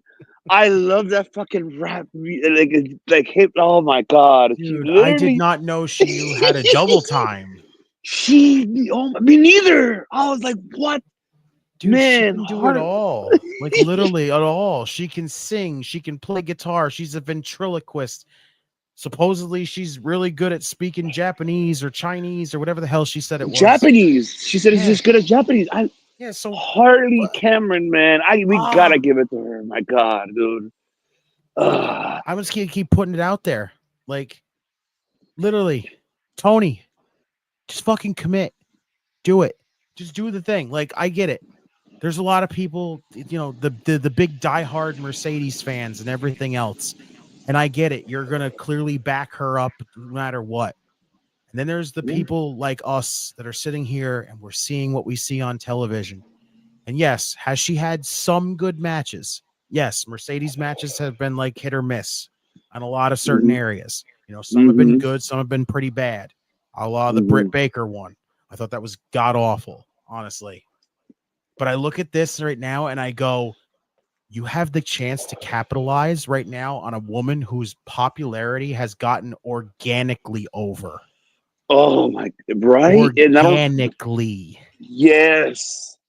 You know, she took this gimmick and ran with it. Right? We look at this and we would think, like, if the old man was here in this situation, he would have buried her immediately because she got over without them doing it. She did it herself. This is one of those situations now where Tony needs to look at that at this whole moment right now where the crowd is behind Harley Cameron. As much as you know, what you paid for Mercedes to get her in this show and you fucking love Mercedes and you want to bend over backwards for her, fine. You're in a situation where you have a huge moment to make somebody and keep that momentum and that freaking popularity for her by having her do the impossible. Tony, I agree. Listen, maybe you'll see this, maybe you won't, but fucking commit to it. Put the TBS title on Harley Cameron and take the fucking chance with her. Do not pass up that reaction. Do not pass up that freaking moment where the crowd is behind her this much. Do not pass that up. I agree 100%. Especially I didn't even know she was from Australia. I didn't even know that. I'm like, what the fuck? She's phenomenal. Ways. Oh man, this is man. I hate to agree with fucking Seltzer because I never agree with him at all. But he said this earlier this morning. I'm on, Reddit Observer. He did say this. He did say, "This is probably if I was Monet, what better way to put over than none other than Harley Cameron? Have her win the fucking belt. I think that'd be the best way to do it. I'm proud of you." He said she's in hometown, and what better way? Her momentum is going. That crowd will go crazy if she wins that TBS title at Grand Slam, and Monet to put her over that way. I hope Monet does do it. I hope she does, because that's something that if you're a team player, Monet, this is your way to do it. Is to put over a talent, and I get it. She hasn't really, she's developed. She's been, of course, losing matches. We get it. We get all that point. But the character overall, the way she's gone with it and rolled with it, has gotten the audiences like us really invested. Yeah, yes. That's what we're talking about right now, Papi. Like, if I were Monet, lose that belt. Let her fucking do it. Let her fucking win with an upset that will. And if I were Tony Khan as a businessman, you want to have that. Yes, don't get me wrong. You're gonna have Timeless and Mariah. I get that, but this is another momentum you would like to have, especially someone that is from Australia. You know, Right. that's her, Hardy Cameron. Why not beat someone like that and get the group? I don't want to. I know I'm comparing this to. I gotta stop comparing, but it's reminiscence. It's almost like how remember when Santino won the Intercontinental when he beat who did he beat for it? It was in Italy.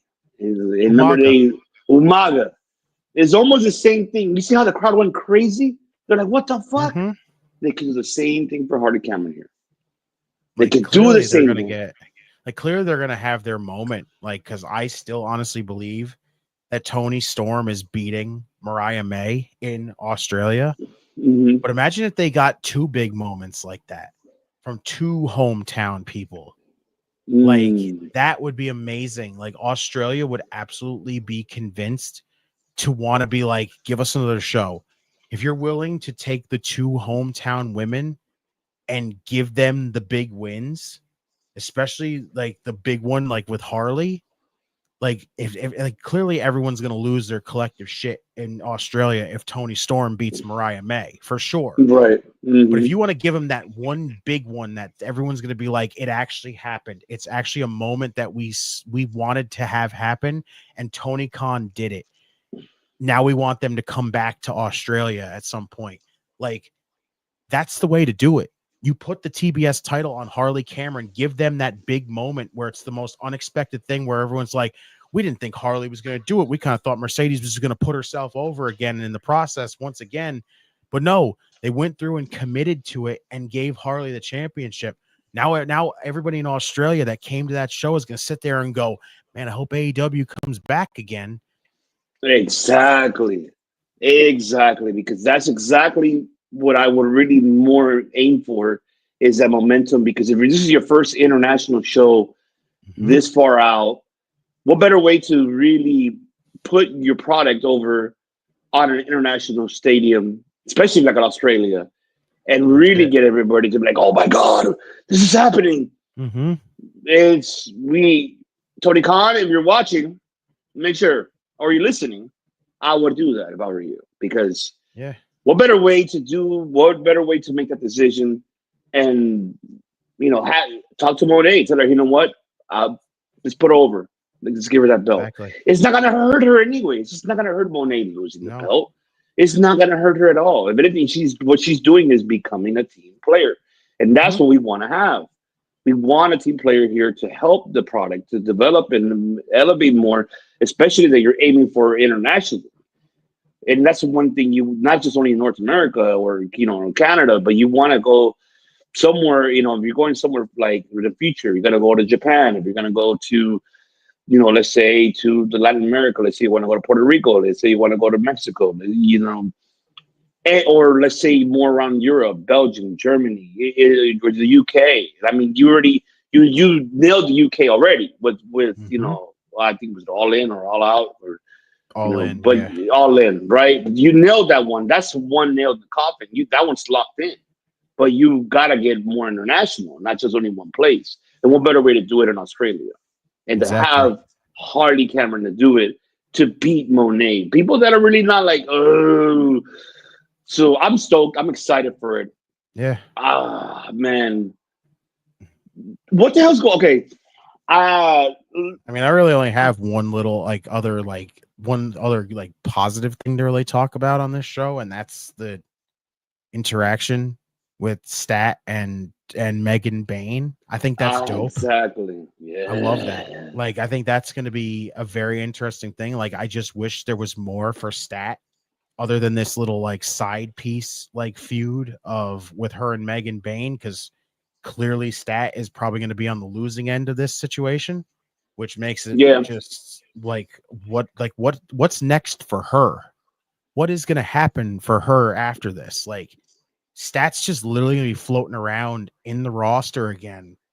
And that sucks. Like, look at Willow. Same situation right now. She literally was on this show last night, and all she did was basically get there to get beaten up by Marina Shafir, and that was it. Yeah, I don't get that either. I don't know where they're going with that, honestly. And you're right, and that's the one thing. But let's give a shout out to Penelope Ford. She did a great job. Her and She's Statlander fantastic. did.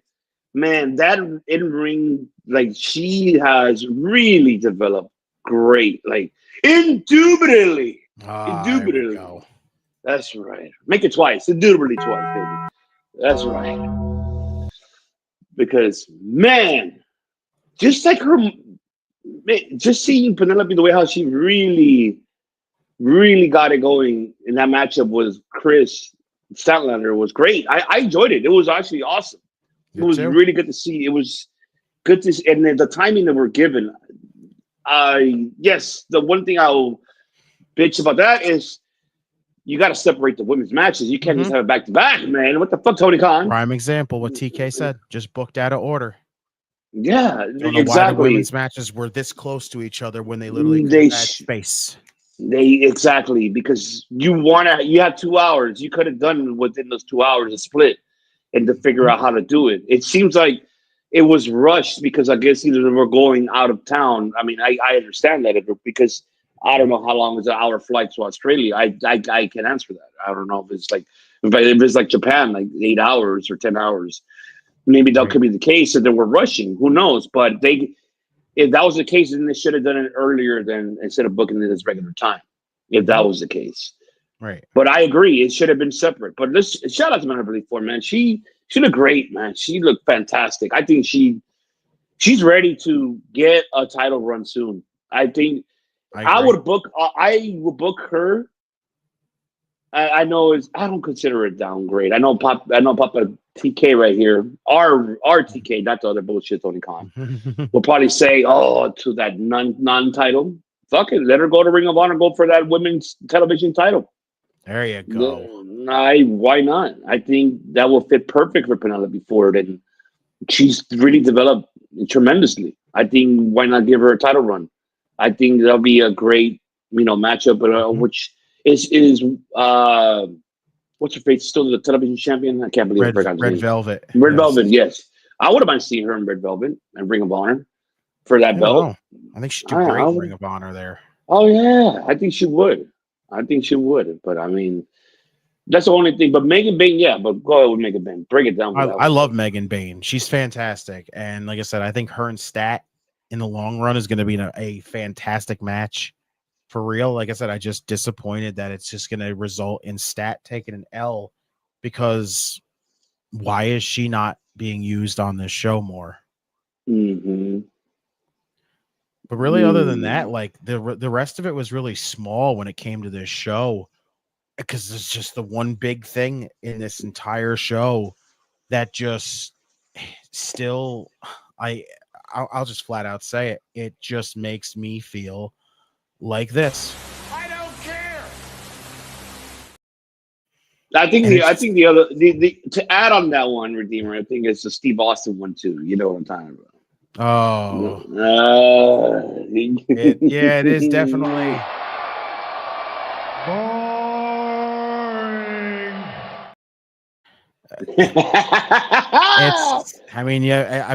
you all probably knew where this was gonna go, right? Like this Death Rider stuff is awful. Just fucking let's just flat out admit it at this point. This Death Rider stuff sucks. Like it's again, how many times have we said yes, we were excited in the long run when they started adding bigger names to it? Mm-hmm. But even after that happened, there still feels like there's nothing happening in this story. It almost feels like there's nothing that's going to happen in this because I still don't know how long this goes before we reach the conclusion of this. It almost feels like there's no direction in this. They're just doing stuff at this point. I wish I had that clip from fucking Scary Movie. That what are you waiting for? What are you waiting for? Like end this shit already because it's so fucking like I'm looking boring at this already. and going, what's the purpose of this anymore? Like literally at the end of this segment, first off, the trios match. Like I thought the trios match was great. The ending just did not need to be the Undisputed Kingdom losing. Like the trios title should not be held hostage anymore because really what is holding these titles done to make this story feel any better? Because it hasn't. Nothing's happened. Nothing in this story has generated any kind of buzz for any of this whole entire story.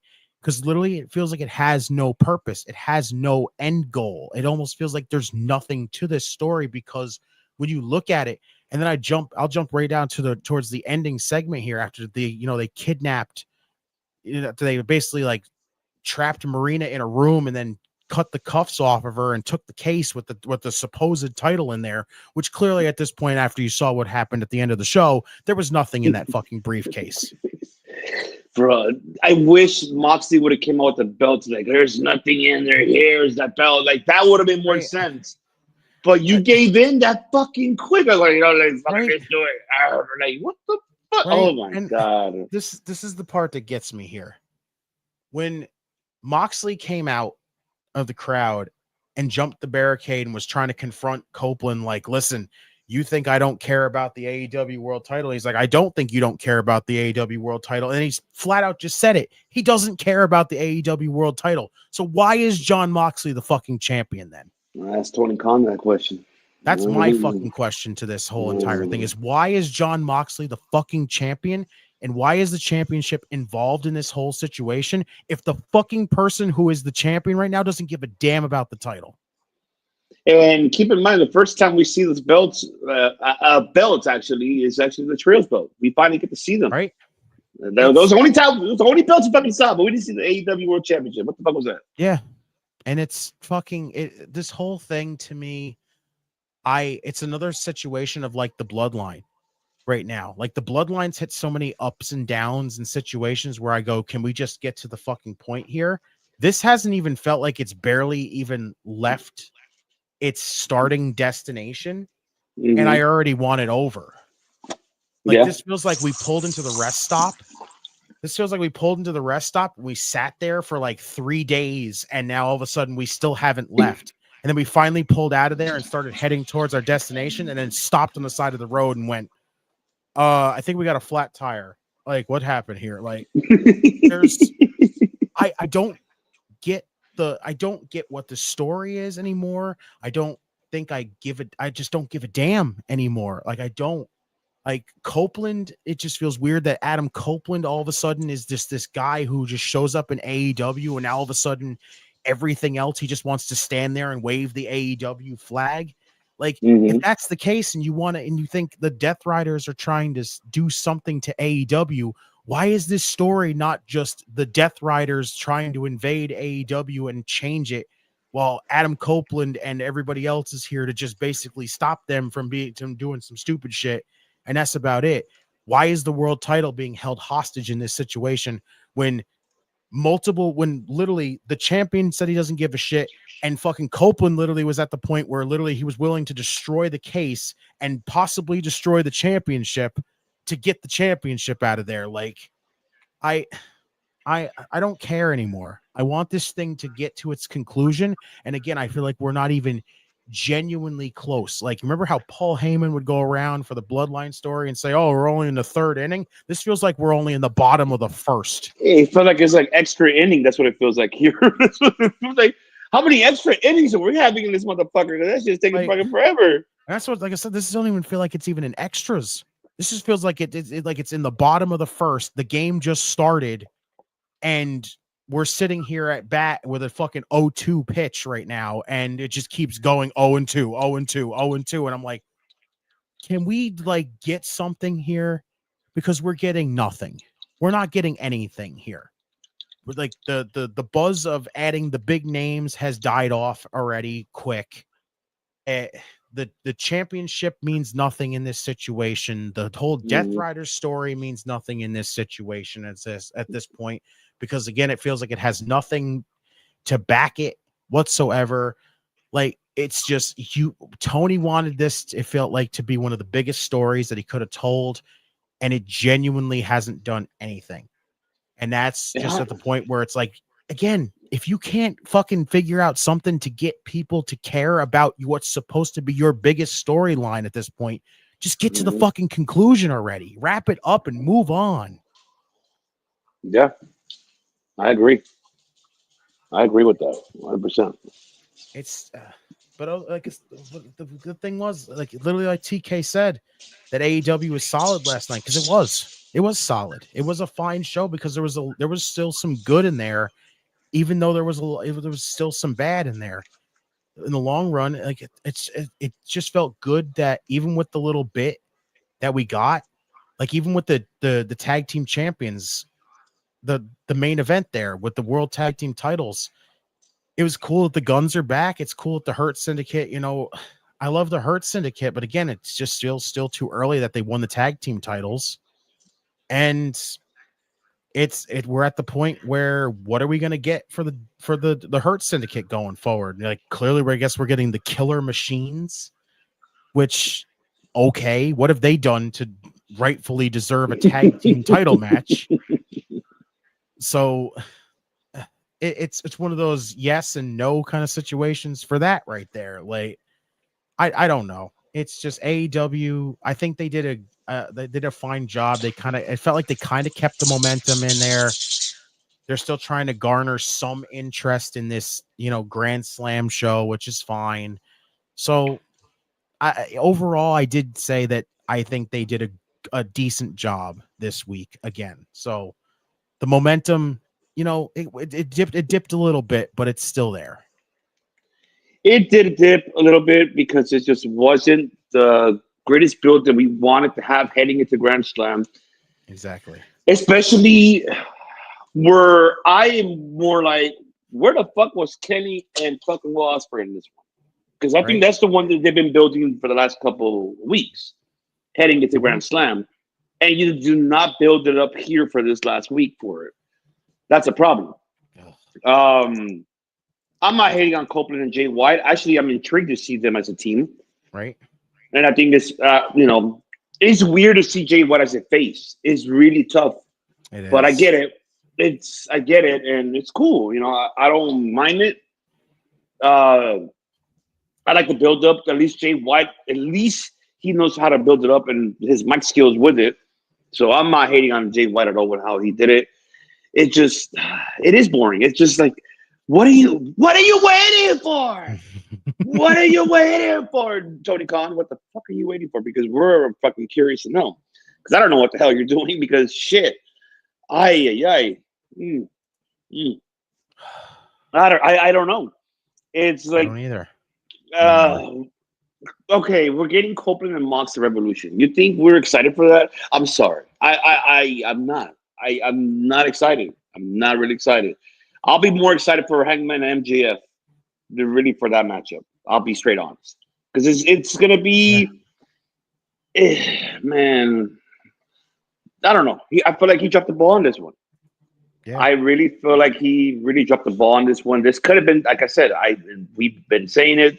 This should have been Darby's opportunity here. Darby's Revolution would have been here because he would have fought for his original, AEW roster. This could have been his momentum and him winning the belt at Revolution. Yes, I know that it's not in Washington, his hometown, in Seattle. I mean, I get it, but it's not here in LA, Los Angeles.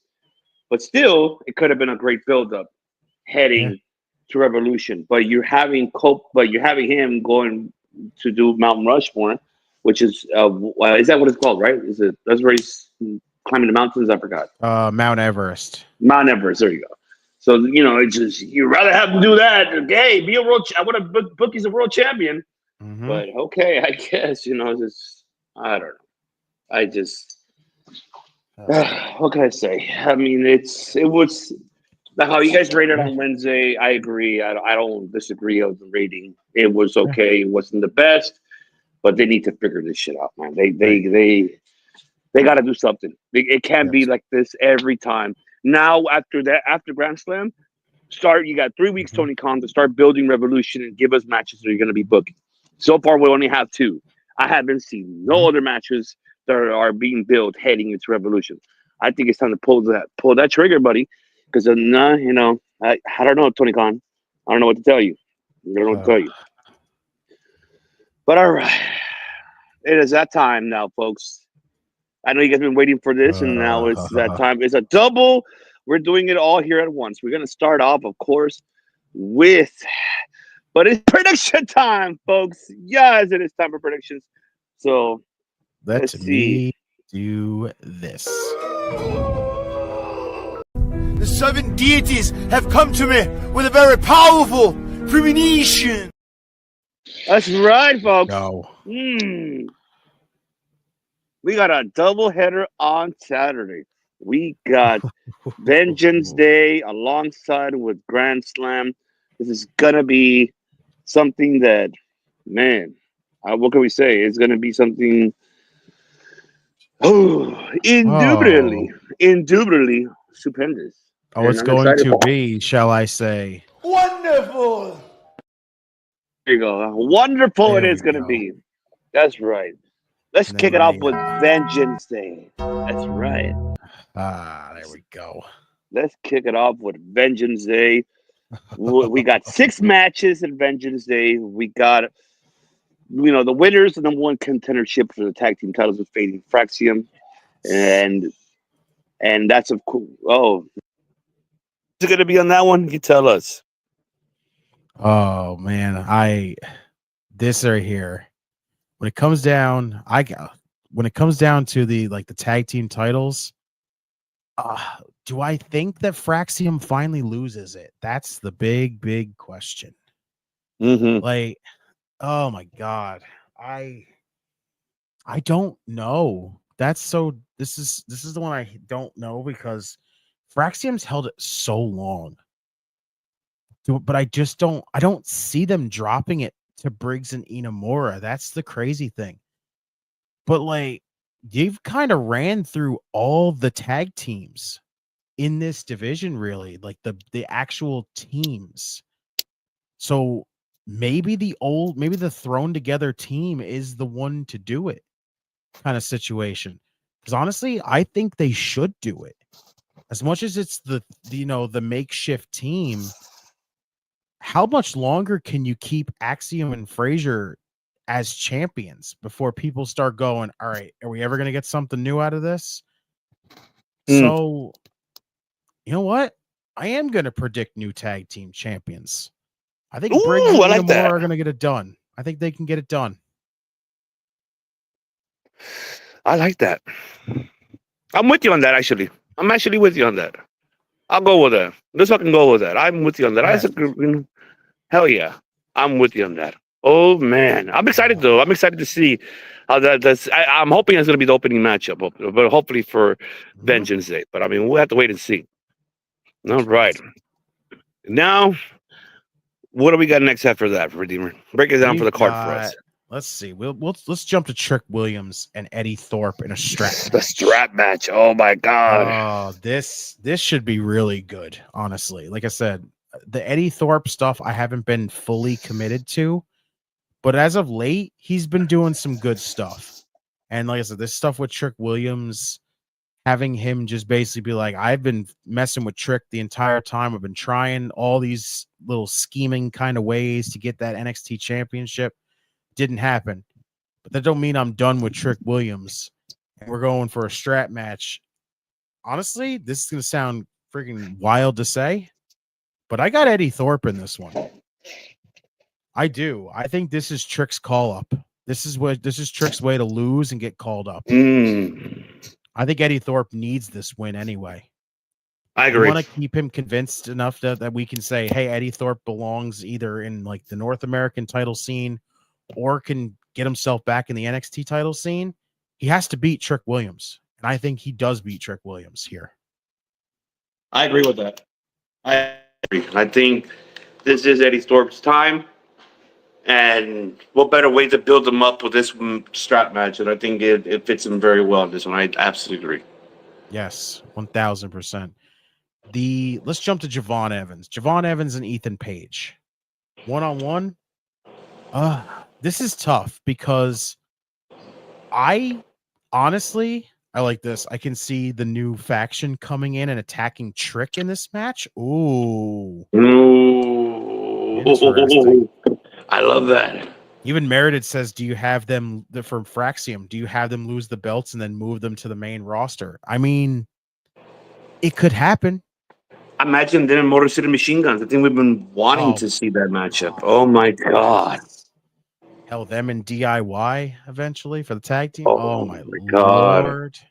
Yes, them and the Profits. Oh my god, please. Yes. Yes, Honestly, I agree. Yes. I do agree with that then, Merited. I would say move them. Move them to the main roster. They've been in NXT long enough. Mm-hmm. So I'm with them moving. But to Javon and Ethan, this is me just being honest. As much as they've done a hell of a job at getting people even more behind Javon Evans, I don't think you end this here. Honestly. No, it's not. I don't think so either. I think that's going to be continuing. But I see Javon getting the upset here, and I think it's going to be a great matchup between them. It's going to be a great storytelling between them in the ring. But I see that Javon is going to try to get the upset, and it's not over yet. It's going to come down to either getting a number one contendership shot that Ava had to probably do and make it a number one contender, either for the North American Championship or for the NXT Championship between them two. Who knows? Because honestly, I'm gonna say it right now. I think Javon loses. Here. What? I do. I think they've done a hell of a job at getting people to back Javon Evans.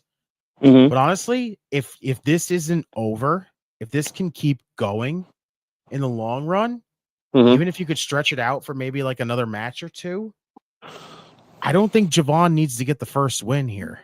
I think you can get people backing behind him even more to the point where if he chases Ethan again, to the point where he finally gets his revenge on Ethan, that's a good way to go about it. Like you can get the fans behind him even more. So that way, eventually, if he ever does get a championship match again, say it is the North American title, say it is the NXT title, people are going to be so behind him even more that maybe he might eventually, even in NXT, get his own Jey Uso kind of story.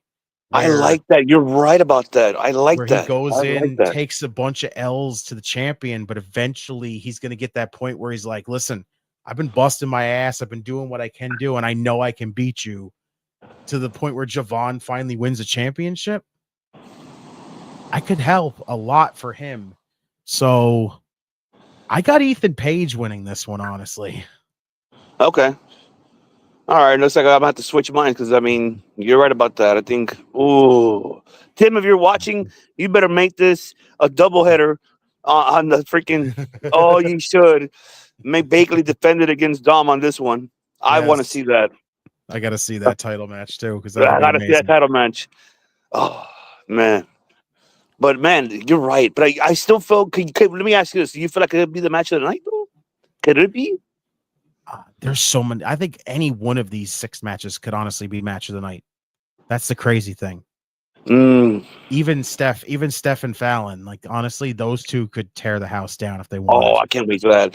Do we see a new North American Women's Champion? Oh, I'm going right to that one right now. And honestly, like I think Fallon Henley, and I know everybody's probably going to say it's only because you're a Stephanie Vauquer fan you're saying this. No, that's so not what? why. and no, that's not why. Also, I really do like Fallon Henley. I've always said this when she was still babyface. And even nowadays, even when she's a heel.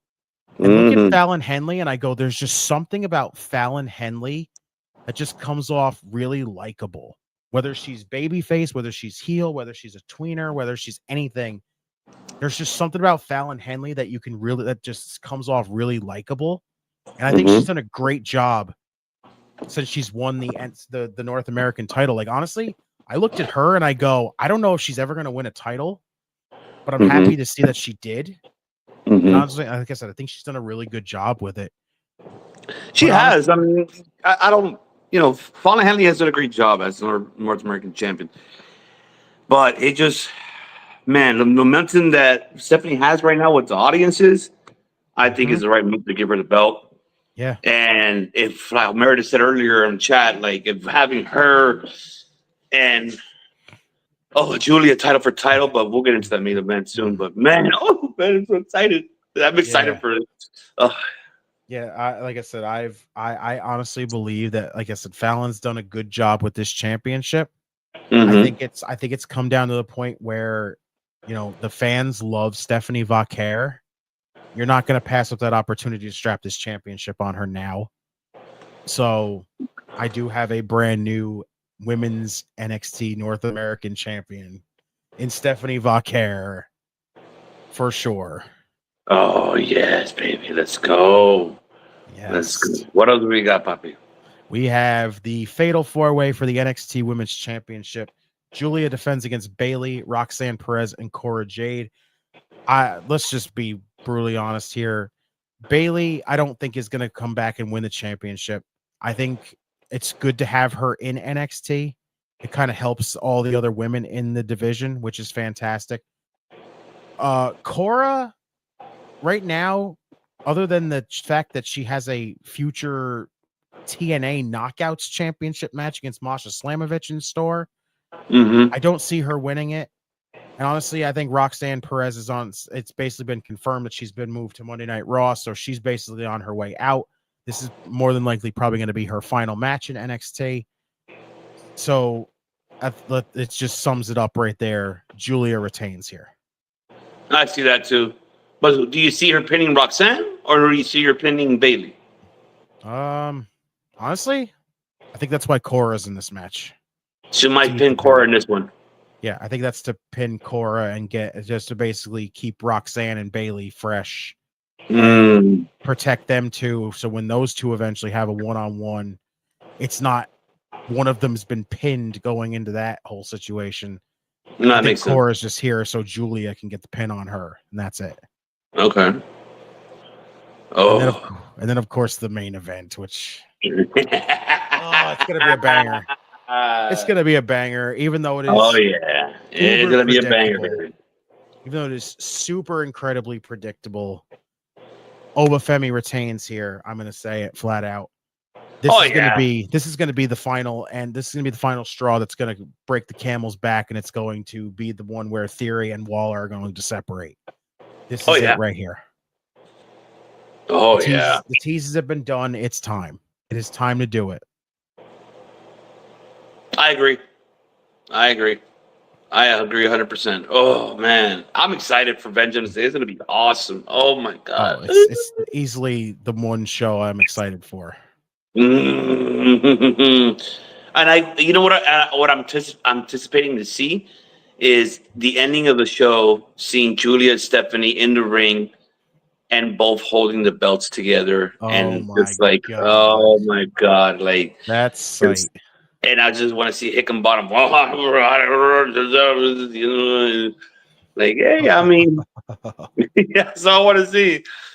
I want to see Michael Hickenbottom to be there and be like, yeah, I made it happen. Like, yeah, you made it happen. But you know that you're getting these two women. You needed that. You got to give them that build. You're a Mania season. What better way to build Mania season in Vegas? Having them win the belts and see where it goes from there for all of them. I mean, shit, that's where I'm curious. I mean, let's just face it. Shawn Michaels at this point is just doing this. Literally. Oh, yeah, you know he is. All right. Could we get Julia pinning Bayley? Then Rox goes to the main roster, and we get Julia versus Bayley stand and deliver. Interesting. Okay. I like that. That's very interesting, Meredith. And I like this too. I can see Lola being Steph's first title feud. They did have that little interaction in the parking lot. So I do like that idea. Either it's her or I know Jada's busy with Kalani, but I don't mind seeing Lola be the one. That I don't mind. Oh man. I mean, TK came close to getting Stephanie, and he could have gotten Julia. Instead, he can watch them all in all their glory by watching CW. You know he's gonna watch him there doing his and drinking his water, quote on that, which is his vodka. We already know that. I got something while he's over there in Australia, you know. But oh my god, that's great. Now, so we finished Vengeance Day. We got the one to close it out. Grand Slam. Grand Slam. This is looking. It's gonna be bonkers of fucking matches that I'm just like, No, I don't know where to start off with this one, honestly. Like, man, I mean, we kind of already nailed the coffin with, with Mercedes and Hardy Cameron, pretty much, right? We're saying Tony fucking commit. Capitalize on this moment right now. Harley Cameron, TBS champion. Make it happen. Absolutely. They gotta make that happen. I mean, shit. I mean, let's see. What other matches we got? So, I mean, we've got Buddy Matthews challenging Kazuchika Okada for the AEW Continental title. I like the build-up. We've been seeing it a lot in Collision. And what better way to build that momentum? Oh, my God. I know Okada will retain, but I think he's going to have this. I don't know why. This reminds me of Okada and Kiya Umeda here in a way. Oh, my God, right? It reminds me a little bit of it because the attitude of Buddy, how he is with him. And Okada is not like impressed of his attitude. Like, you didn't like whatever. Like Kiya Umeda was the same. Even though we know it was realistic, but then at the end, we know Okada beat the shit out of him out of real life, not just in the business. But but Kiyo thought he was like the guy because they put him the GSC heavyweight title, and so that's a whole different story. But this one here, I think Buddy's going to deliver and give a great match of the night. I think it could be match of the night in this one between these two. I think so. I think they're going to deliver. But these two had like I said, these two had a banger at Battle in the Valley not too long ago, and like I love that matchup. This is way before Buddy, I think, even signed with AEW as a whole. Like I thought they did a fantastic job with that matchup. I think these two are gonna freaking put on a banger for sure. But I wish Buddy Matthews would just fucking win himself a championship finally, but I don't think it's time yet because Okada's just this run with Okada with the Continental title. It's doing stuff right now. Like it's interesting for the most part because Tony's basically building Okada up as like the best tournament wrestler, which I understand. Yeah, because Okada's already that. To be honest with you, he didn't need to be built up as that. He's phenomenal. I agree with that. I don't see him dropping this championship here. Yeah. Then we got, of course, the Death Riders, Claudio and John Moxley versus the Brisbane Brawl. Yeah, that's what they call themselves. Jay White and Adam Copeland. No, we're not calling him Cope because it makes what the fuck is Cope? I will not call him Cope. I am not. Yep, we refuse to call him that. So I mean, what do you got on winning on this one, Papi? What do you got? Honestly, I think the Death Riders take the L here. Okay, I do. As much Who as gets the win, though? I know it's Moxley and it's Moxley and Claudio against White and Cope. Like it's just, I think Copeland's gonna pin John Moxley. Honestly. Oh wow. Yeah, I think it's a situation of just you want to do the wow moment and build up more momentum where it's like the Death Riders are unstoppable. Copeland pins the world champion to get some momentum going into Revolution. I think that's the way you go about it, honestly. I see it different. I see Jay White pinning Moxley and then input Jay White in a triple threat for Revolution. Ooh, I wouldn't be against that either. I think, and then Jay White will say, I pinned the world champion. Why should I get my rematch?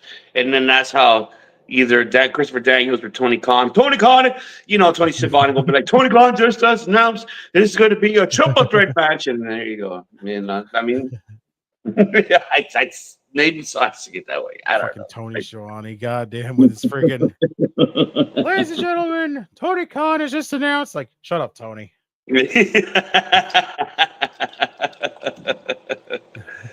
Oh man. And then we do have the other tag team matchup. Of course, the Don Callis family, Konosuke Takashita and Kyle Fletcher versus, by God, Kenny Omega and Will Ospreay. Oh man, whoever thought these two New Japan natives really, I think they're gonna co-main event this event. What better way to do it for them to co-main event?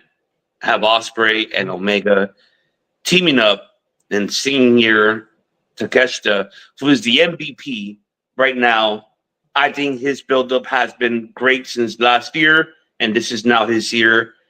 I just wish that he could defend that belt more often. That is a problem that we were seeing. And, oh, God.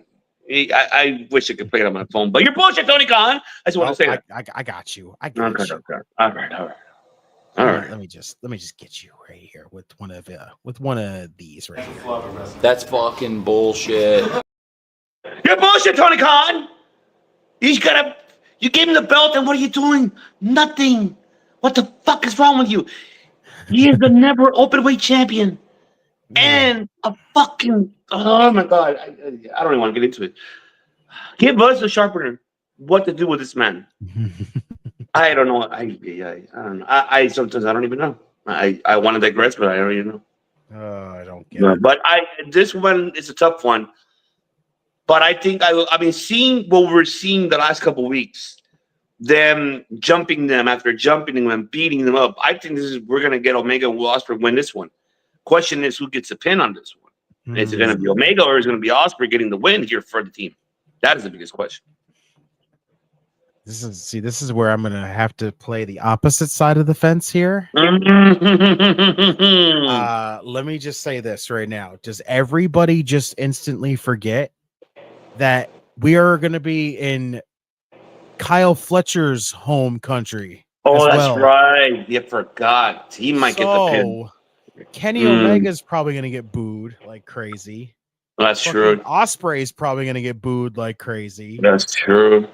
Which means Takeshita and Kyle Fletcher are gonna be beloved in Australia. Which means, honestly, I don't think it hurts to have the heels go over in this situation first.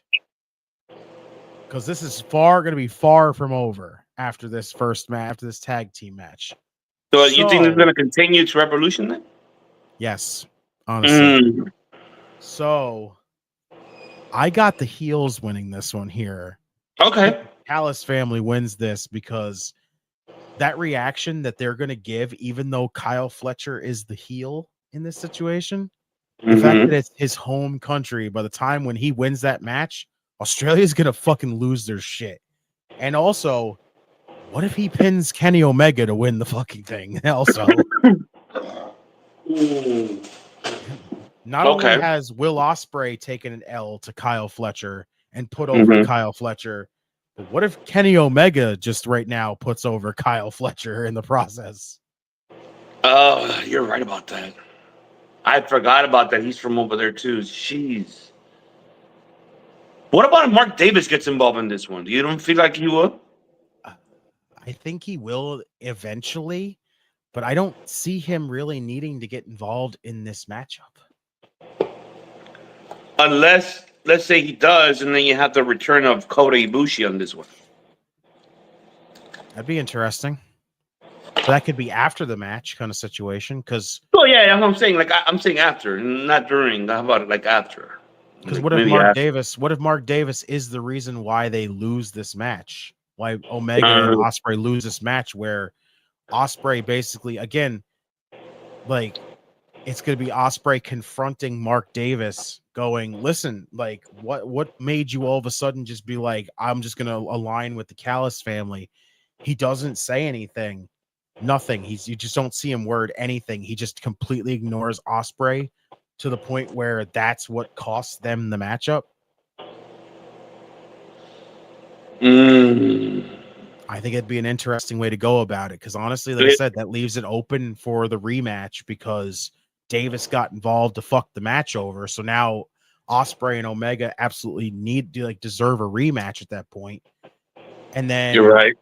You could either split it up and have, again, if Kenny Omega takes the L to Kyle Fletcher, we could eventually get Omega and Fletcher. We could run it back with Ospreay and Fletcher at some point. Like, we have options in this situation. So that's true.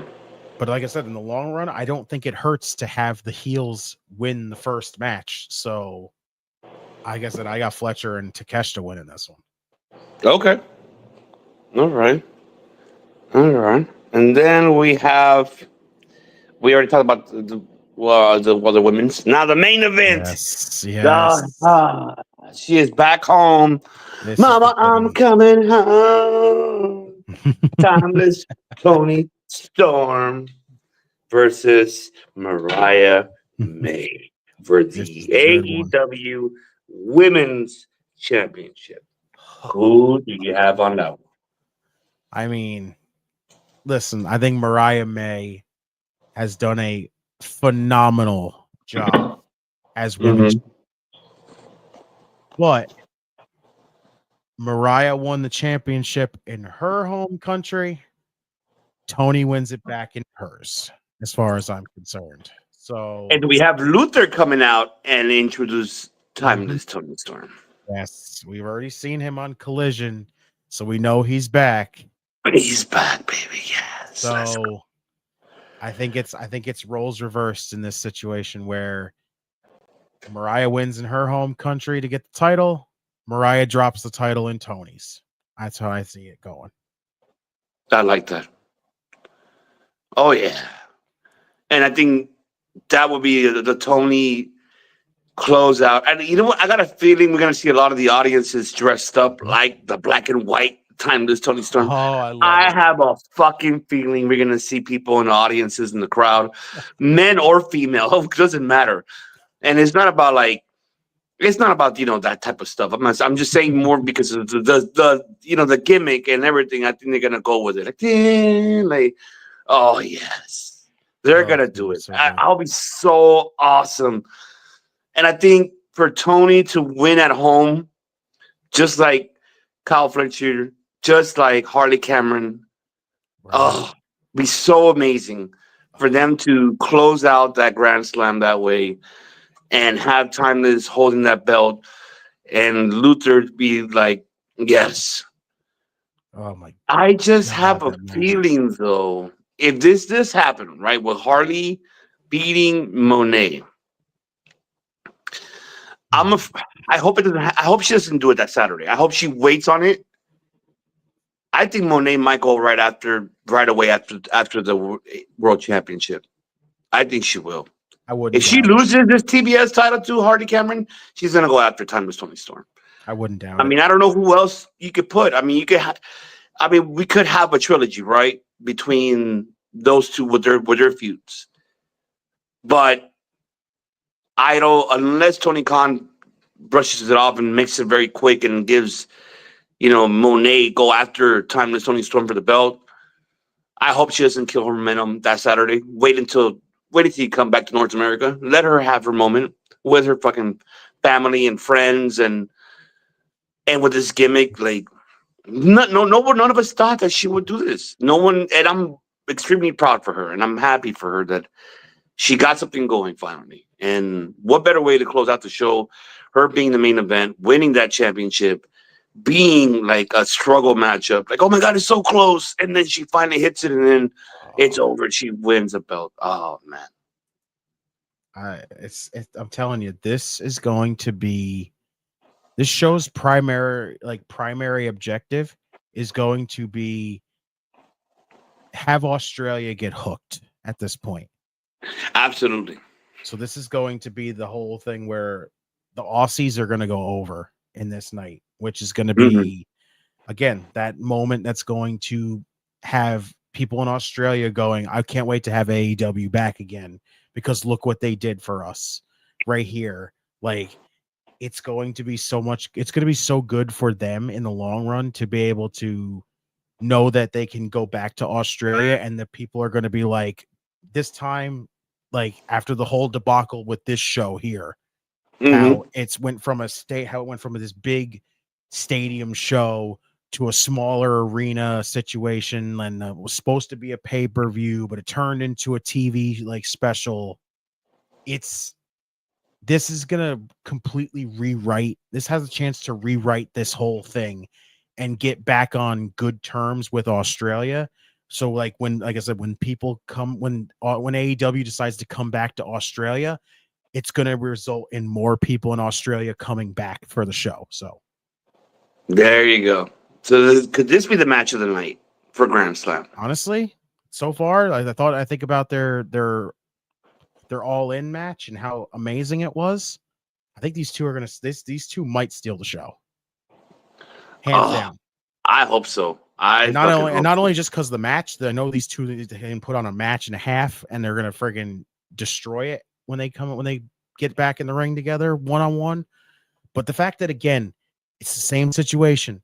As much as the match is probably gonna slap, the story's been fucking fantastic with this entire thing. Look at how long it's been going. Look how amazing it's been from like basically start to finish right now. This right there is what makes it. Again, stories make matches more like incredibly high rated.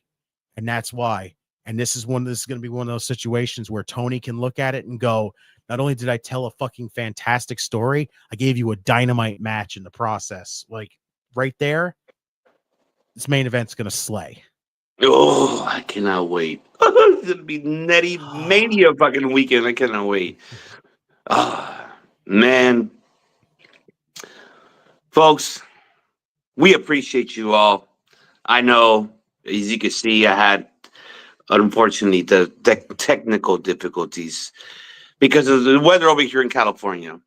And my internet wouldn't been down. But I didn't give up. I'm here on my phone.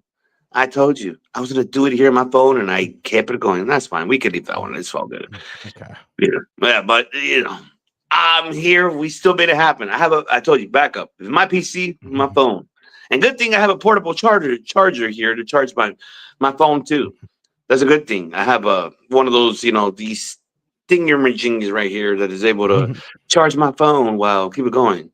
So shout out to my team that I should have given that for my Chris for the gift exchange. I'm like, it's a good backup right here that I have. It worked out very tremendously, indubitably. Oh, let me get it in there one more time. That's right. That's right. That's right. Following has been brought to you by Taco Bell. That is right. And hopefully, folks, you guys enjoyed. And like I apologize on my behalf for my technical difficulties. But hey, that show wasn't over. We still made it happen. We do it for you guys. Everything how Redeemer says it every night tells you every night. We do all this for you guys. And we're not going to let nothing stop us to continue to do it. But don't forget to tune in tomorrow night. What we're going to have, hopefully, in person, can go together. Them doing the SmackDown Watch Song together in person. Alongside with a host here, our hosts with the most coast to coast, the Redeemer himself, and the Hell's Kitchen himself, the chef hosting SmackDown. And then we have, it's not over, Saturday, baby. We got the double header that we're doing for you guys here for this Valentine's weekend. We're doing the Vengeance Day watch alongside after the NBA All-Star. After happening there, we're going to stick around and do Grand Slam for you guys as well, because it's not going to be on HBO Max immediately, folks. It's going to be right after. And remember that HBO Max, they're NBA, they're together, so we understand business comes first. So we're going to stick around, even though, yes, it'll be late on the Eastern time for Redeemer, because it's going to happen maybe, I would say, like, close to midnight, almost 1 a.m. But he's doing this for you guys. He's doing it for you guys to stick around in the world for this. So that's right. And that's what we're gonna do. But man, I'm gonna let Redeemer close it out here for us, folks. And for everybody who are new and who hasn't subscribed, hit that notification button right below, hit the like button.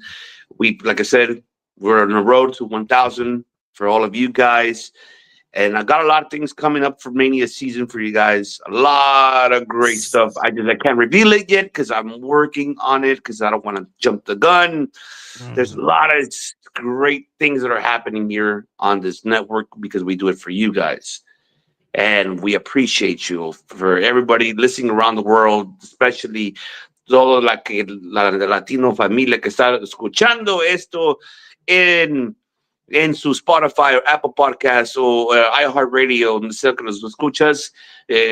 Saludos allá a Venezuela, Colombia, Brasil, y Salvador, México, toda Latinoamérica, que los están escuchando. Gracias por el apoyo y el soporte que nos han dado aquí a nosotros. Los queremos mucho y síganos todavía aquí en este programa que les tenemos a ustedes todos los días aquí, 5 días a la semana, 6 a veces. Y gracias por todo el apoyo. And of course, for everybody in Europe, guten Tag, mir geht es dir, that's good, good, that's good. Shout out, Germany, Belgium, UK, everybody out there for listening to us and keeping us going here. We do this, like I said, we do this for you guys, and we have an indubitably stupendous time for you guys.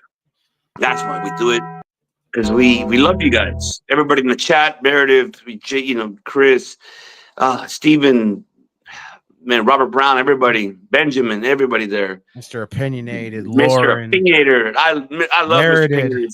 Yes. And everybody on that chat, man. Follow those people as well, because they are incredible people. And without them, we're not, and everybody that does podcasting as well. Always appreciate your audiences and always appreciate them, because they're the ones that keeps us going. Just like we appreciate everybody here, and we hear them out on their chats. We don't disregard them. So, yes. But I'm just letting you guys know tonight. Yes, I know I had technical difficulties, but I should be back in action. Hopefully Saturday, I might join in. It all depends. Let's see how this damn weather in California is, because the missus says, "Man, if it's gonna be rain like this crazy, we're not going out." I'm like, well, that's the case. I could do a watch along. Well, guess what that also means? Also, if we also get OPC, we also might get #JustNotorious as well. Which, let's go. Oh yes, baby, Just Notorious, baby. Talking about. That's right. But Bobby Redeemer closes out. Let the people know. Let's do this first. Autobots, transform and roll out. There we go. Just had to. I feel like we haven't used that in a while right now, so I had to make sure that's put in there. But of course, if you want to find your Redeemer, social medias on X at JustinTime211, on Facebook and Instagram at In Time Wrestling Podcast. You can find the In Time Wrestling Podcast if you would like, and add it to your feed. Listen to some old episodes. Again, the show will not be gone forever. I will maybe occasionally drop some new episodes if I just feel like it. But other than that, though, make sure it's in your feed. And if you really just want to find your Redeemer, it is right here. Circle of Debate, right here. I am dedicated to this channel right here, this family right here. Whether it's he Monday runs nights, the show. That's not. I ain't the one running. He runs it. Right? Whether it's Monday nights for Raw Dogging with Dom and friends, with benefits. Shouts to the Notorious FAM. That's Tuesday nights, of course, for NXT with the OGK. We love you, OGK. We love you, OGK. But lose that belt, jackass. I'm tired of you being a European champion. With the banger of podcasting. Much love to TK, the best TK, the only TK that matters. Tony Khan, you ain't got nothing on that man. No, he does not. Whether it's Thursday nights, of course, with the OPC. I love you, OPC. I love you. And also, a big shout out to the attorney at law, Pepsi Phil Hathaway, Esquire, as always. He'll be back. Come back. He comes back. And of course, Fridays with #Kango. Yes. #Kango. And of course, the chef. It's basically Outrage takes over SmackDown on Fridays. And of course, pay-per-views, because it's not PLEs, it is pay-per-views. It's pay-per-views. Yes, on Saturdays and Sundays. And also collisions for Saturdays as well. Oh, yeah. Even Outrage Zone. If you want to find me on Sundays, I'll be over there doing that with Kango as well, and the chef, and everybody else who comes and joins. Again, the Redeemer is around, so make sure you follow me on socials so you know where to find me. But of course, make sure you're subscribed to this channel right here. We are on the road to 1,000. You see it on the bottom there. The road to 1,000. We are nearing closer and closer to the destination. And we appreciate you all for coming on the ride with us. But of course, as well, make sure you hit that like button. Make sure you are subscribed with that notification bell on. Share the video with everybody. Spread it around so we can get worldwide like Titus. Worldwide! See, that's what I'm talking about. But of course, we love you all for coming to hang out with us. I always say it every time during the watch-alongs, and I will say it when you come here and hang out on the flagship show. You have all these other options out there, but you choose us. And that's why we love you guys. That means we're doing something right. And that's the best part about it. Yep, that's right. Until then, we will see you for SmackDown. But of course, when you're here with Circle of Debate, we do so many things. We don't just do podcasting. We talk sports. We talk wrestling. Talk anything. Music. The Simpsons movie. #Just Notorious. Make sure, I'm telling you, first episode when that thing drops, it's gonna be talking about the Simpsons movie. I'm telling you, hands down. But other than that, when you see us over here, we do one thing the best of all, and that is 3 words. We make history. Bye. Bye. You a goodbye. Mwah. And good night. Oh my God, it's so great. Bang! Yeah. Will over and over. Make over and over. History. Over and over and over.